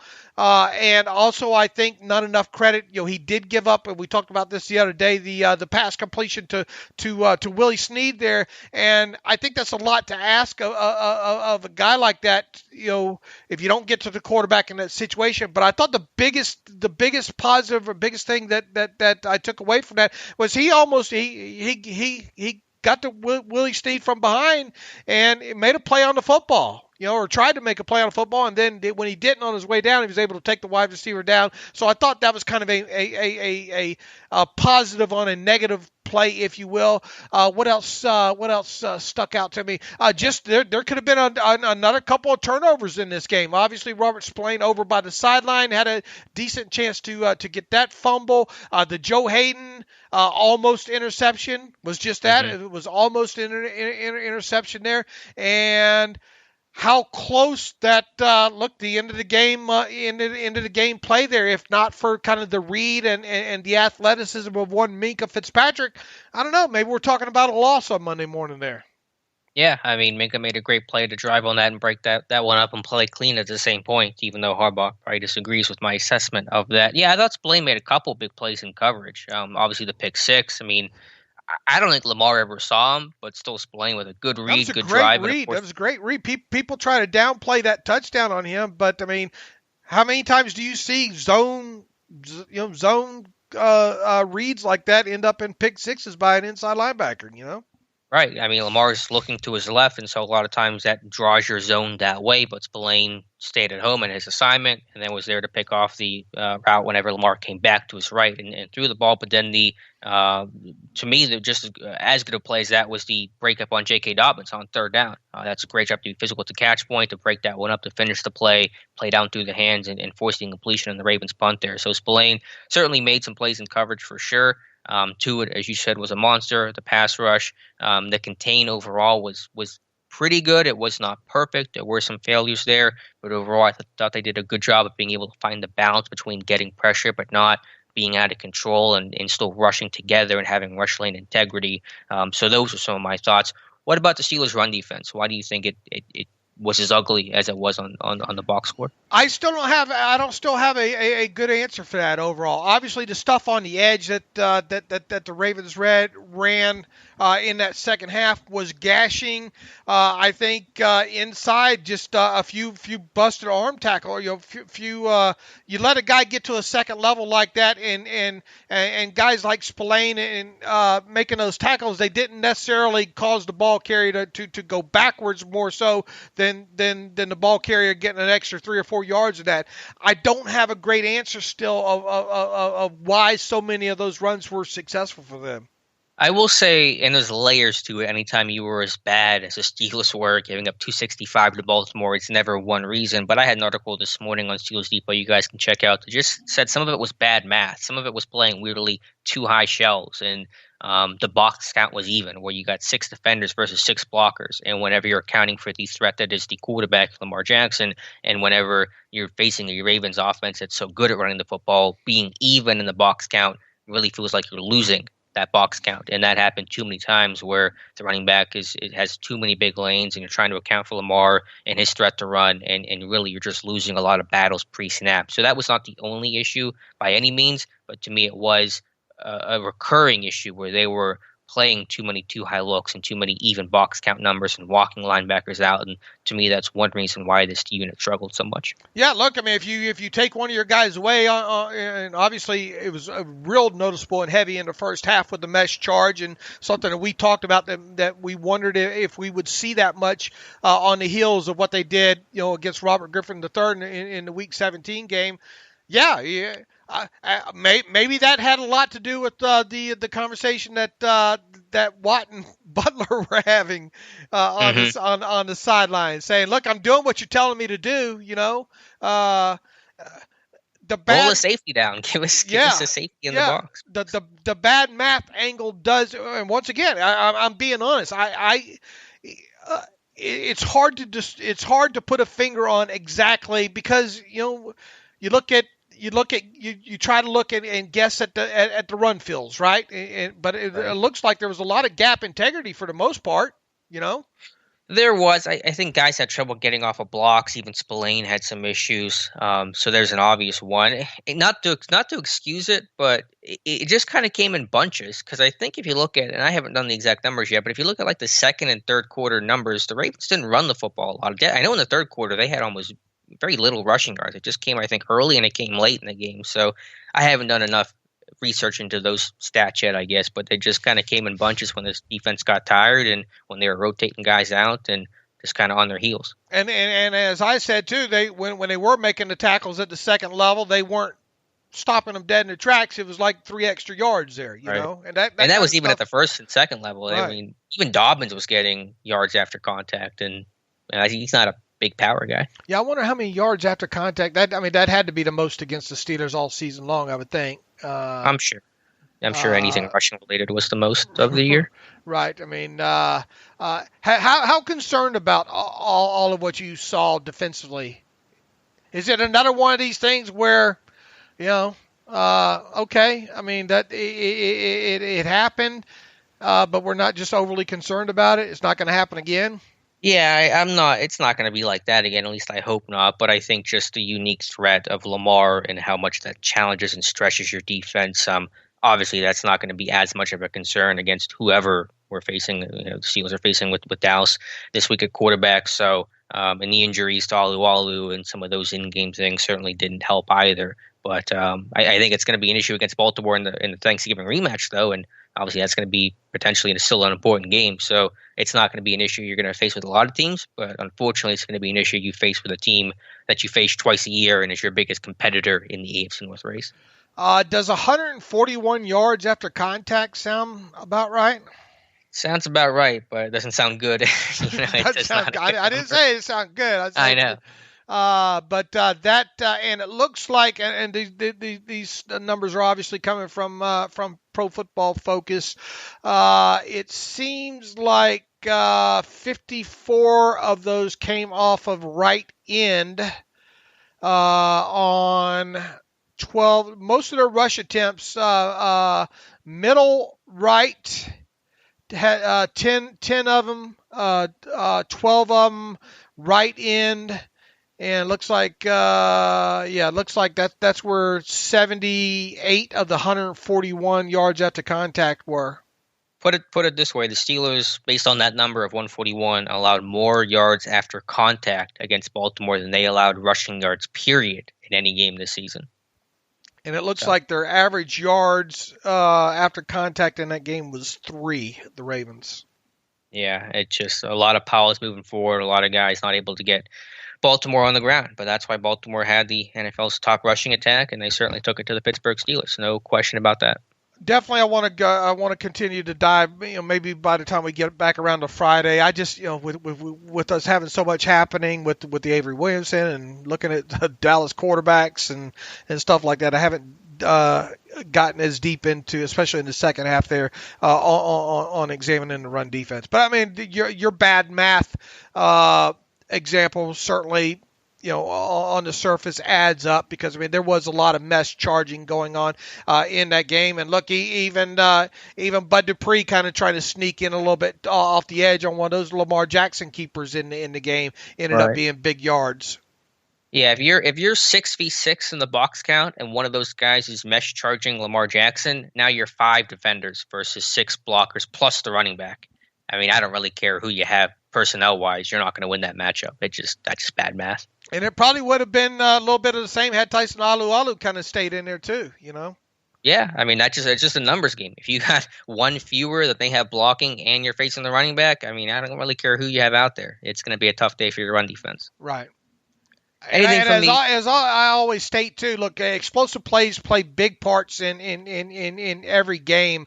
Obviously, that goes without saying. But when teams get running explosive plays against you, that's even worse. But in total, believe it or not, well, let's see, they had.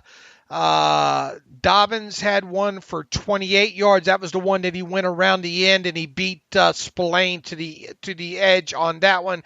That was, I think, one of the 28-yard runs. Gus Edwards had one for 25 yards. And Edwards also had one around left end for 20 yards. So 3 of their runs were explosive plays. That's like Christmas. You talked about Christmas earlier in the show. That's like Christmas when you get explosive plays on the run like that. Yeah, very uncommon for the Steelers' run defense. Anything with a secondary, that's an area I haven't been able to study enough since the tape came out. And obviously there were some communication busts and issues. Have not been able to pinpoint exactly what some of those woes were, but clearly still some work to do in the Pittsburgh Steelers secondary. The Duvernay, I keep going back to that 39-yard pass, being able to beat down the kind of the middle area of like a quarters coverage, if you will, zone coverage on that was kind of concerning. Not so much mad about we keep going back to that Willie Snead catch and run. If you don't get home in a situation like that, you can't expect Devin Bush or anybody to cover a wide receiver that long. The touchdown there, Vince Williams, we already talked about that. If you don't get home, that's the kind of stuff that you open yourself up to in those situations. Mm-hmm. What about the other Willie Snead completion was kind of almost a repeat. That was the one that I keep going back. That was almost a repeat play, wasn't it, of in the fourth quarter with the 2nd and 22. I'm trying to remember. It went for 24. Right. Well, what are you asking about it? That was kind of a repeat of the Duvernay play, wasn't it? In what sense? Of someone getting open? Was that the same? Was that the same route combination on the Willie Snead completion, the 24-yard one in the fourth? The 2nd and 22. So. Yeah, I know which one you're talking about. I don't think it was the same one, but I'd have to compare because I don't have those side by side in my head right now. Okay. Well, regardless, the explosive plays. I think the biggest thing, the biggest concern was that third and 14 to Duvernay. I think. Because once again, you have another issue of an explosive play happening on a 3rd and long situation. Right. And by the way, I was wrong about the Miles Boykin touchdown. I said on Monday's show that Steven Nelson was on the running back. He was on a receiver. I thought it was Gus Edwards. It was Hollywood Brown out there. So they just matched up Vince on Boykin, and they brought Edmonds on a blitz. And as you said, the rush didn't get home in time. Right. Edmonds was free. Just Lamar got the ball out of his hand. It was a good play by Lamar, too, to get that ball out like that. Yeah. It was. But you got Vince on Boykin, and I guess you're just hoping Boykin's running an in route or something, but try to man up like that. I know it's low red zone. There's no threat about going vertical, but that's just not a good matchup for your linebacker to be in. Right, and every defense has a vulnerable point on every play, so. I would prefer to not be, here's a linebacker on my 6'4", 220-pound receiver, though. It just feels like an obvious matchup issue that most quarterbacks are going to take advantage of. But I'll have to maybe go into the film a little bit more for Friday. What about on the offensive side of the football, Dave? Anything that stuck out to you, good or bad? I think when Connor was in there, I like what they did offensively and scheme wise that way. Connor's really, once again, here we are at the midway point of the season, and I think a lot of people forget. Going back to last season, and it really even makes it probably even more noteworthy that James Conner was not having a bad first half of last season until kind of a Lincoln thing, other than being shot. How'd you enjoy the play? Kind of thing when it comes to him. He obviously got injured late in that game against the Dolphins last year, but I think.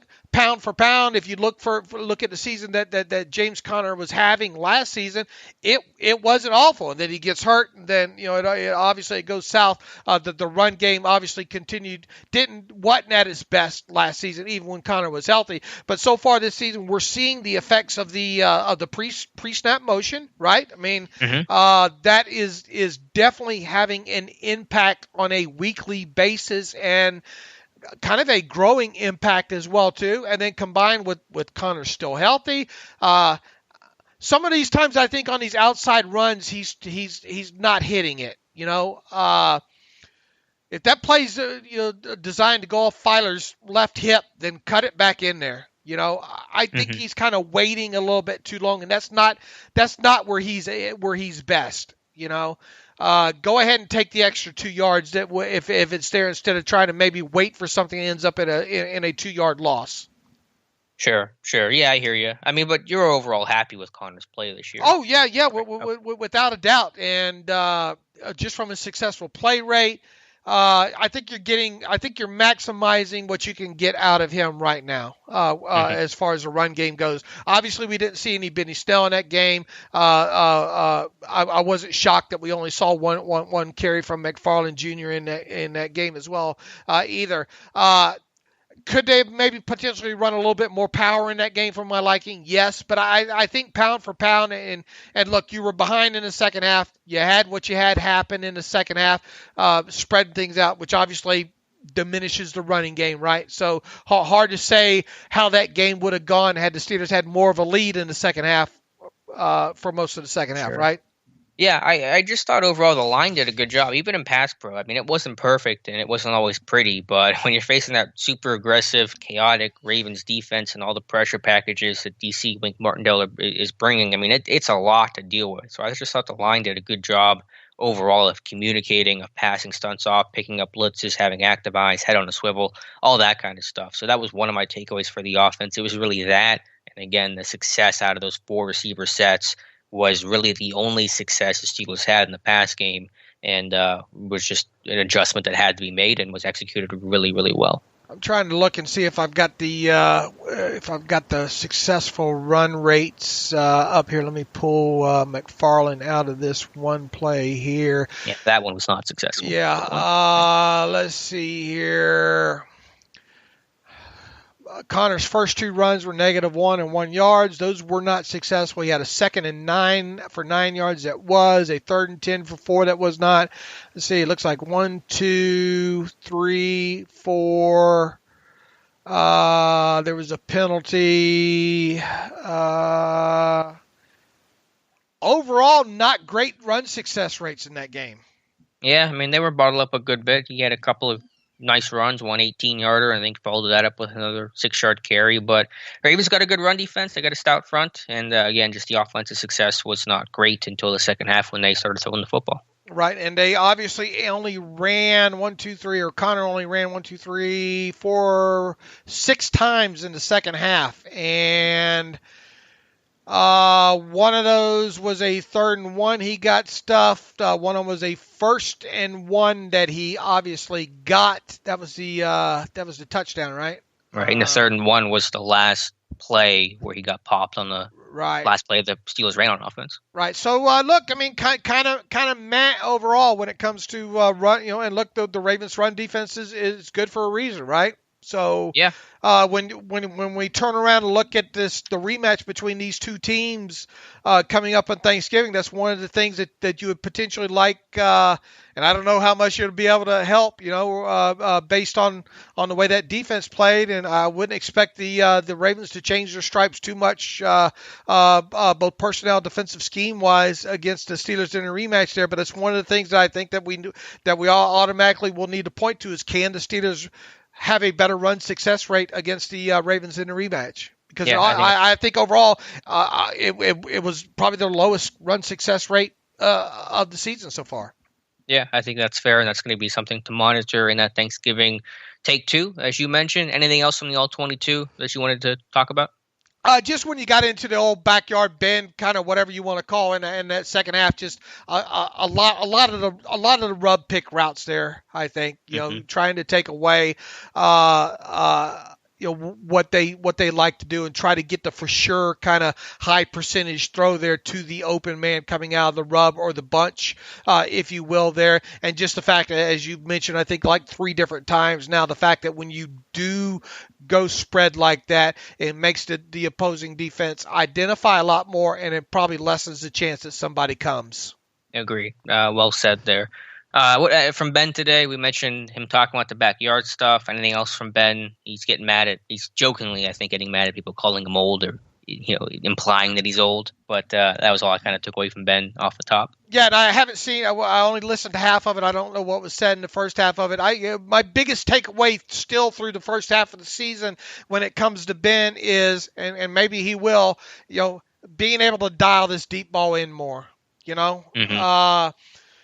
I think that would have a huge look. He obviously had 3 that, I don't know how people want to count these things. There's no other way to count these things other than explosive plays when you get a pass interference penalty and it goes for 20 yards or more. The ball moves 20 yards. It's an explosive play. Sure. All right. I don't know how much more you can count on Joe Flacco ball. Right. Yeah. Just chuck it and hope for a PI. Because a lot of times he's not close on it. It'd be one thing if he's kind of close on some of these, but it looks like he's either underthrowing the football on these deep throws or it's not close, right? Did he address that today? I don't know. I don't know. I didn't hear the first half of it there. I don't think he did, but I don't think so. Yeah. That's an elephant. That's a pink elephant in the room. I don't think anybody's wanting to talk about still. Now Ben's said, "Look, I'm my arm's stronger, might be stronger, yada yada." Okay, I get the whole first half of the season not hitting it at all. He didn't hit it during the first half of the 2018 season. I think that needs to be a point of. I don't know, not concerned, but a point of interest moving forward into the second half of the season. Maybe this secondary against the Cowboys, as we talked to Michael Gehlken, is going to be a huge concern for the Cowboys. Mm-hmm. It doesn't matter. It doesn't matter who they line up against and how they line up against these Steelers receivers in this game this Sunday, because the Steelers should eat them alive, regardless of what they play, zone or man across in these situations. At some point, though, I think we need to start seeing Ben hit the deep ball better, plain and simple. Yeah, and if he can't do that this weekend against a rough Dallas defense, one of the worst defenses in football, then that's extra cause for concern. Right. Not that it's going to be a demise or anything, but it sure would help the offense open up things a little bit more in other areas if you are able to have that deep ball threat other than throwing it up and trying to get a pass interference penalty. I mean, it's effective, and you got 55 yards out of it against the Ravens, and 2 of those drives, as I pointed out in the post the other day, that included the pass interference penalties, resulted in touchdowns. So the end result's still there. You're still getting the yardage. It's hidden yardage, okay? Mm-hmm. But I get you. Other than really, I mean, when the wide open one to James Washington for a touchdown was obviously scheme kind of related. Good play call for the touchdown a couple of weeks ago. Really the most impressive deep ball he's thrown all season was the one down the sideline against the Broncos to Chase Claypool. Am I wrong? No, it was a great throw in the face of pressure. Yeah, it just has not been consistent enough this season, but I think there has been some slight positive signs. I know the Baltimore game was not a step in the right direction, but that Ravens secondary is really talented, and they brought a lot of pressure as well. But keep an eye on it going forward, because that's one area where this offense can and needs to get better. And look, there have been we have not seen the Ben beats cover one, make them pay for it kind of situation yet, other than really the Denver game, right? Right. Yeah. I mean, you want to see that more than what you're seeing it now. And pre-Ben injury, that was one of the, and really maybe pre-2018. When did that throw against the Falcons happen to AB down the left side?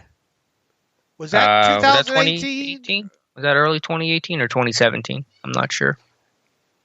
Yeah, those are the kind of things that we want to start seeing from Ben again. Yeah, and we've seen him, just not consistently enough. I know he's capable of doing it. Right. I'm not saying he's not capable of doing it either. It's just people are saying, "Oh, Dave, you're too hard on him." Ben's playing great. Ben is playing great ball, but it doesn't mean that there isn't certain areas that we can't pick up on that need to be better. And right now he is, and he's dink and dunk Ben right now, Mm-hmm. Right.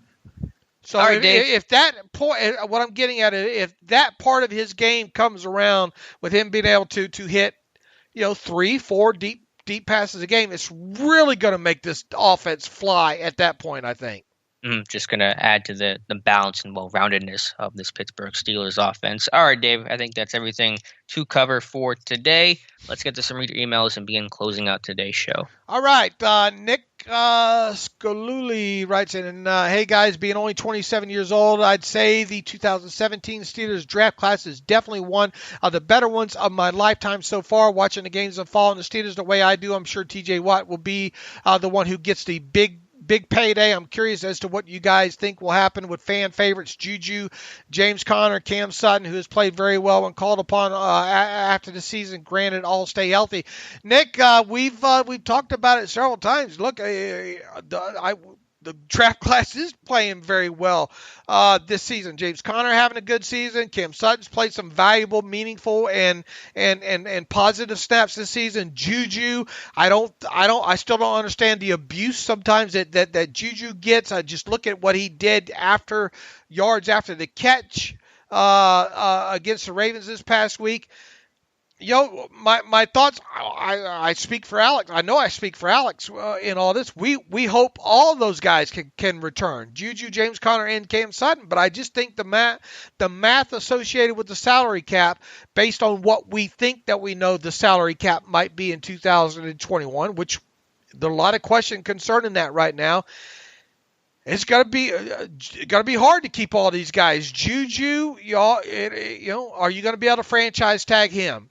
That's something that we've continued to go back to. If you can't franchise tag him, you'd almost have to get a deal done with him done pre-tag to ensure that he doesn't at least test free agency.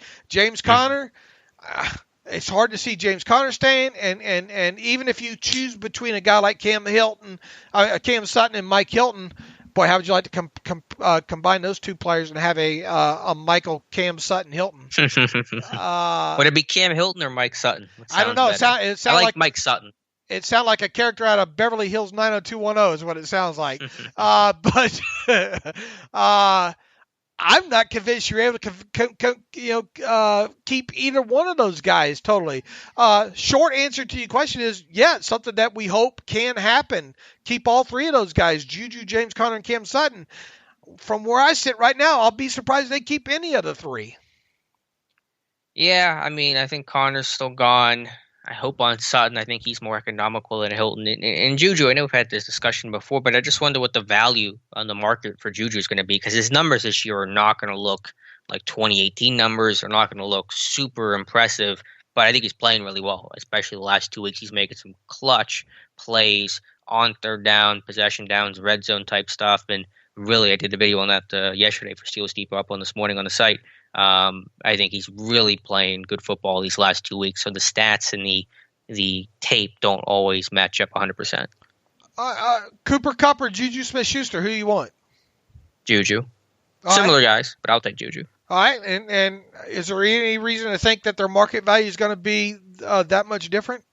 Well, statistically, I don't know, Cooper's stats, if they're going to be more gaudy, and just because he's been able to get a little bit more vertical this year and just the way that they're used. I don't know that for a fact right now, but I think that Juju's going to be better than where his numbers are going to end up falling this year, at the end of the season. And so I'm just curious to see where that market value is going to place him. That's all. I think it starts at $16 million.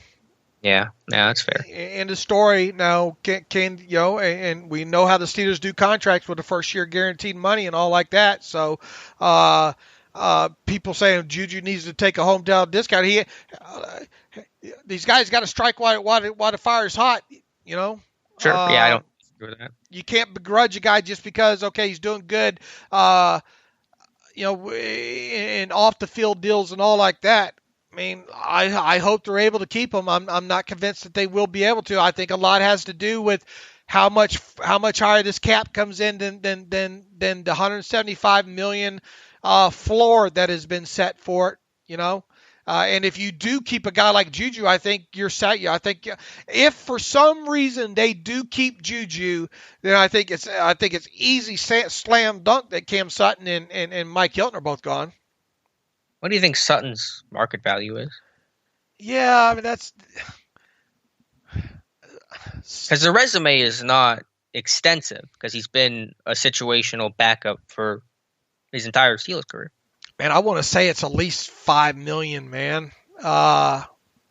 At least I think he'd be whatever deal he does sign. If it's under $7 million, I think he takes a short one because I think you want to get yourself in a situation where you could potentially hit it one more time.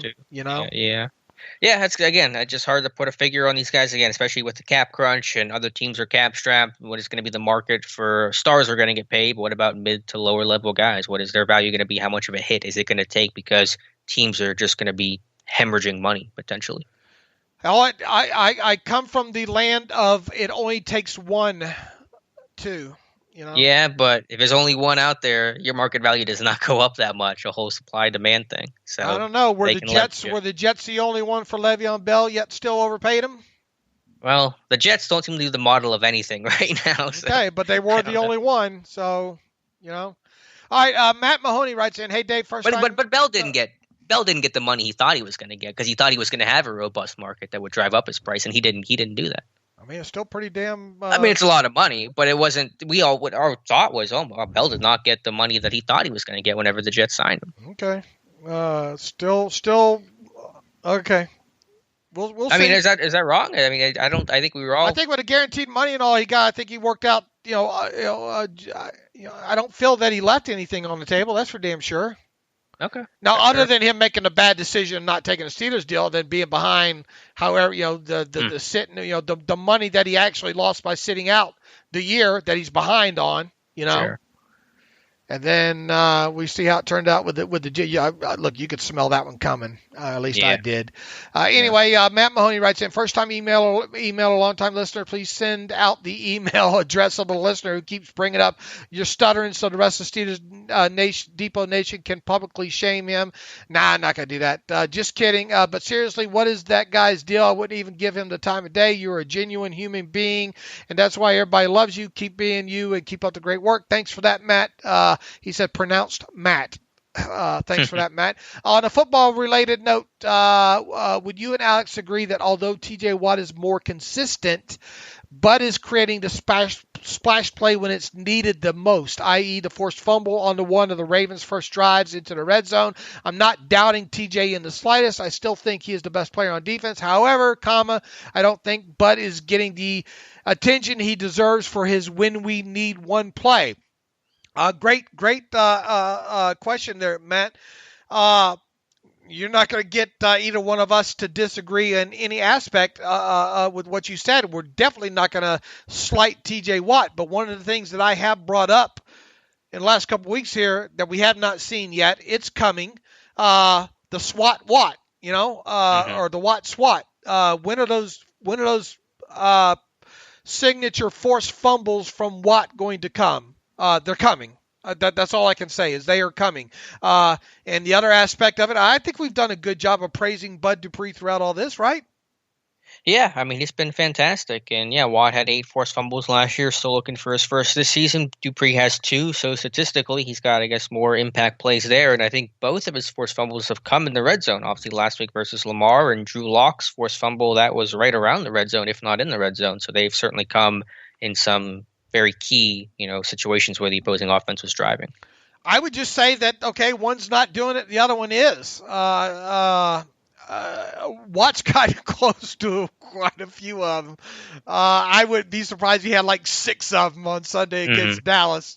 True. I know that's some of that Dave Bryant hyperbole stuff right there, but he's gotten close. It's just getting the timing down on that. I think T.J. Watt by the end of the season is going to have 4 or 5 forced fumbles potentially. I think we've given Bud more than his fair share of credit, developing as a pass rusher the last 2 years.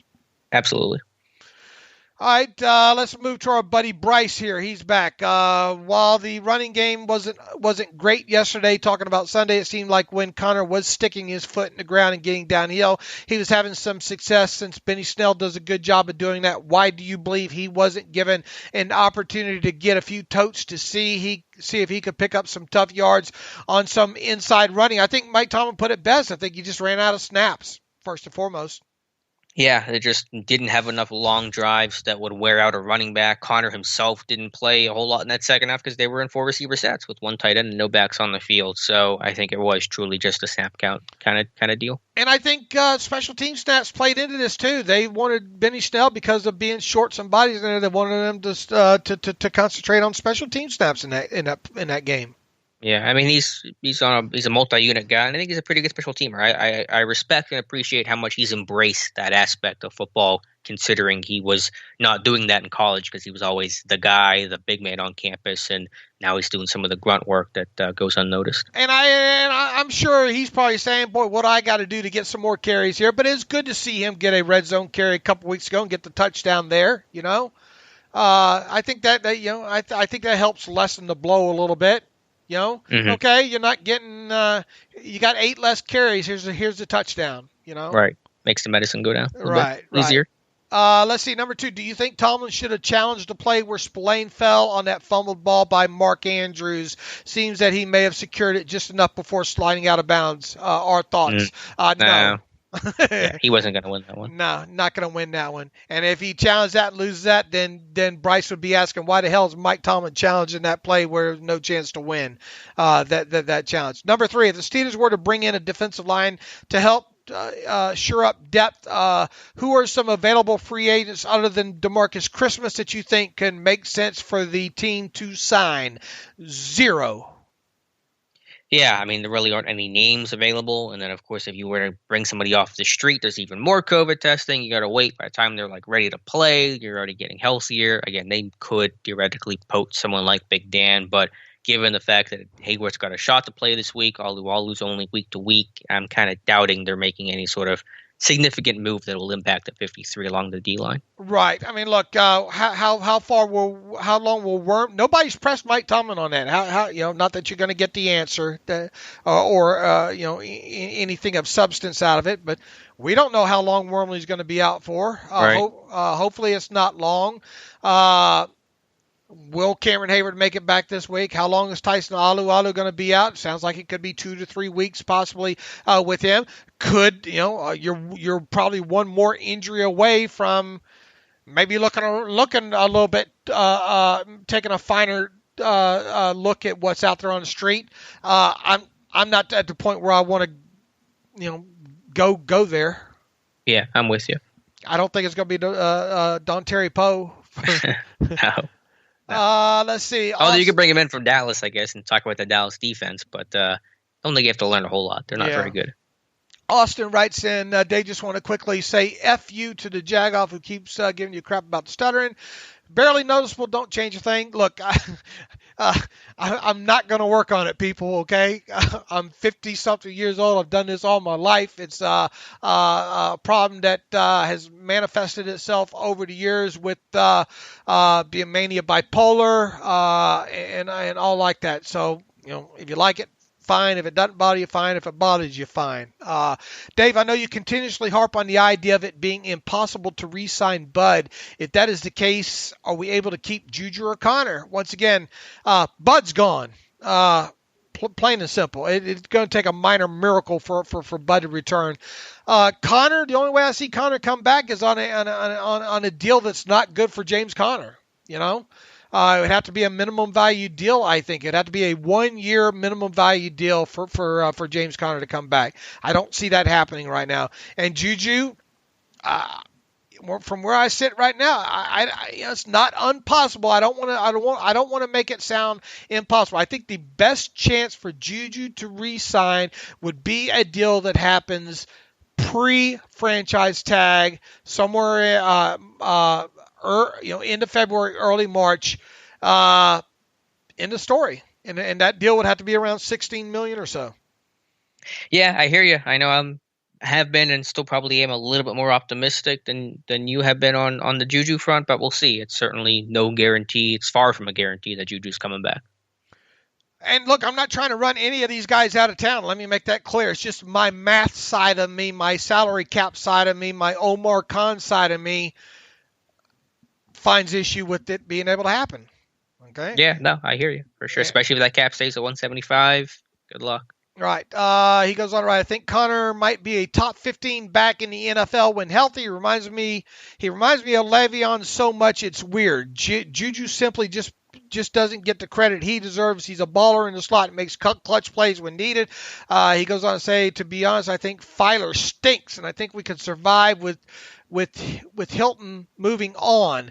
Draft offensive line early next draft and draft a damn tight end, he says. Thank you, gents. I'm trying to get the lady friend turned on to the podcast. LOL. Alex, are you located in the city? Would love to buy you a beer and talk Steelers post-COVID. Buy you a root beer probably, right? Well, I appreciate that. I'm not in Pittsburgh. I'm in the suburbs. I'm like 40 miles northeast of Pittsburgh, but I appreciate the offer. In the city.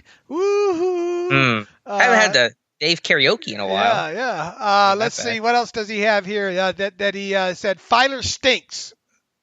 He's not been as good in pass pro as I hoped he would, but his run blocking and the balance he's bringing, being able to pull both guards, has been really huge for this running game. Connor and a Bell comparison, I don't know. I wouldn't compare obviously Bell's patience and vision and kind of east-west stuff is very different than Connor, who's much more north-south. So I don't know who I would compare Connor to, but I agree that when he's healthy, he could be even closer to top 10 back, top 15 for sure. Yeah, look, right now he's top 15 back.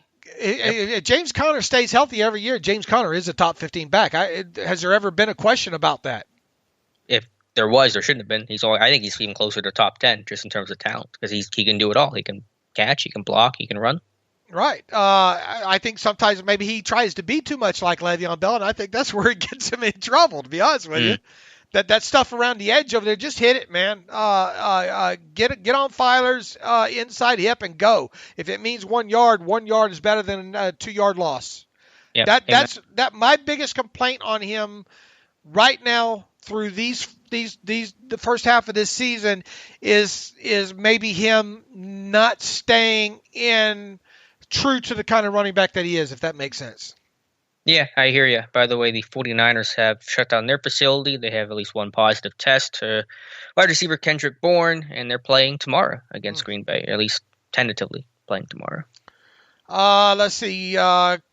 Colby Taylor writes in, you guys talk about on the show that the Steelers don't play very well in zone defense. I often hear that teams who play a lot of zone defense don't have the talent to play man, and I seem to remember that as a comment about the Steelers defense from a few years ago. What is it that the Steelers struggle in zone defense? It seems like they have the talent to play man to man. They should have the ability to play in zone as well too. I think it starts with the ability to play with your eyes moving forward, read and reaction on stuff like that, the see to do aspect of it, and the overall tackling ability. Yeah, it's not that they can't play it or don't have the talent to play it. They're just built better from man to man. And I think anytime any defense in today's NFL tries to play spot drop zone, it's just hard to do, especially against a mobile quarterback who may extend the play for 4 to 5 plus seconds. It's just a lot of time for him to find an open receiver who's going to settle down in zone. And because the Steelers don't play a ton of, matchup zone where their zone coverage that turns into man, that kind of leaves them vulnerable to some stuff, just like the old cover 3 days that Dick LeBeau used to run. So it's not that they can't. It's not that they're especially or uniquely terrible at it. It's just, they're investing so much in these guys to play man coverage with high draft picks and tons of money in free agency. And when you play spot drop zone against these precision offenses and great quarterbacks, it's just hard to win consistently, in my opinion. Michael Galupo, I'm annoyed about that guy who emailed twice about guys. Don't worry. If somebody hammering me about my stuttering is the worst thing that happens to me for the rest of my life, I'm in great shape. Extremely great shape. Honestly, I've never noticed it until Dave brought it up. Blah, blah, blah. You sound great, Dave. Seriously, don't let the idiots. Blah, blah, blah. Appreciate that, Michael, for that kind of email there. Look, I mean, you like it or not, Alex and I are pretty high profile in this thing now. So, some people like it, some people don't. Some people are going to try to take the shots when they can. It's all part of the business. And if I don't read the negative emails that we get criticizing us, then it's not going to be a true reflection of what Alex and I are on this show, which we try to be, take address the good and the bad with the Steelers. So if we don't address the good and the bad with the criticism that we get, then we're not staying true to ourselves. Yeah, I think that's a good point. Richard Jameson writes in, the Steelers must decide this week whether or not to bring Stefan Wisniewski off the injured reserve. Who has performed better this year, Wisniewski or J.C. Hassenauer? What are some of the names of other reserve interior linemen who might be available and whose names are easier to spell in these emails? Boy, ain't that the truth? I have to copy and paste Wisniewski and Hassenauer every time I use it because I'm going to get it wrong either way there. Incompletes on both those guys. There's not enough tape to make to make any kind of assessment. Yeah, I mean, Wisniewski played 3/4 of one game, and Hassenauer has played like 10 to 15 snaps this season at the end of the game stuff. So Wisniewski struggled against the Giants. Hassenauer has looked fine in very limited action, but as you said, just a big old incomplete. I mean, Wisniewski's obviously going to get the nod because he's the vet over Hassenauer whenever he gets activated, which I assume will happen today. It has to happen by today. Yeah. What do you think about Ben Roethlisberger saying, knowing that we're a veteran team? Okay, that doesn't play into it. I thought it was more substantial than that. All right, let's see if we can get one more email in here real quick. Where was the one from Jameson? Here's one from Peter McDonald. He writes in, why wouldn't this team have Minka wear the green dot on defense? Other teams in the league use the safety as the main communicator. Why wouldn't the Steelers task Minka with this at this point? He's played every defensive snap so far this year, and by all counts is a very high football IQ player. Well, I still don't know who's wearing the green dot in dime, so I don't want to sit there and say that he's not doing it. What I would say is that whenever because I'm sure some teams have the safety wear the green dot, I'm guessing those are a lot of strong safety teams. Because when your free safety's wearing it and he's playing 15, 20 yards back, it's harder to communicate with the rest of his teammates. Obviously, you can be closer whenever the offense is breaking the huddle and then kind of work your way back, but there is going to be a potential issue of communication when your green dot guy is the furthest guy back on defense. That's why you prefer to have someone closer to everybody, like a linebacker, for example. All right, I think we got enough there, Alex, to make a show out of. What do you think? All right, good stuff there. And again, our thanks to Michael Gehlken, and we will return on Friday to pick this Cowboys game. We will. We'll get deep. Are we going to find out who's going to start at quarterback by then, do you think? Will Dallas even know? I mean, I think it's going to be Cooper Rush, but I think that they don't know, and they're going to keep the Steelers guessing as long as possible. It'll probably happen 4 seconds after we get off the podcast. Should I go into the Steelers, the basement of the Steelers Depot Metroplex and start pulling out Mac tape?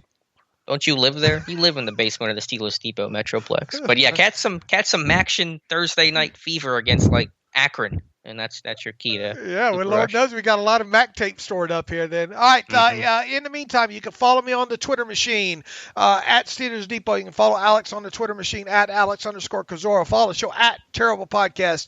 Email the show, theterriblepodcast@gmail.com. If you like what we do and you want to donate to the cause, go to SteelersDepot.com, hit the donate button up right navigational bar. Also, if you want an ad-free version of SteelersDepot.com, I think we've had something like 30 signups on that the last 2 weeks there. People getting the ad-free version there. Go to SteelersDepot.com, hit the ad-free button for $25. You can have an ad-free version of SteelersDepot.com for one calendar year. Look, whatever way you want to do it, it's fine by us. I mean, technically, I think we probably lose money by offering that, but we wanted to give people have talked over the years, boy, it'd be great to be able to, to support you guys and have an ad-free version of the site, if so choose. Look, it's the best of both worlds there. All right, so go to SteelersDepot.com, hit the ad-free button, choose a username, a password, and that will obviously give you access to the ad-free version of the site for the next calendar year there. So with that, once again, thanks again to Michael Gehlken for coming back on the show. Make sure you reach out to him and thank him on Twitter for coming on. And Alex and I will be back on Friday previewing Dallas versus the Steelers. And as always, thanks for listening to the Terrible Podcast with Dave and Alex.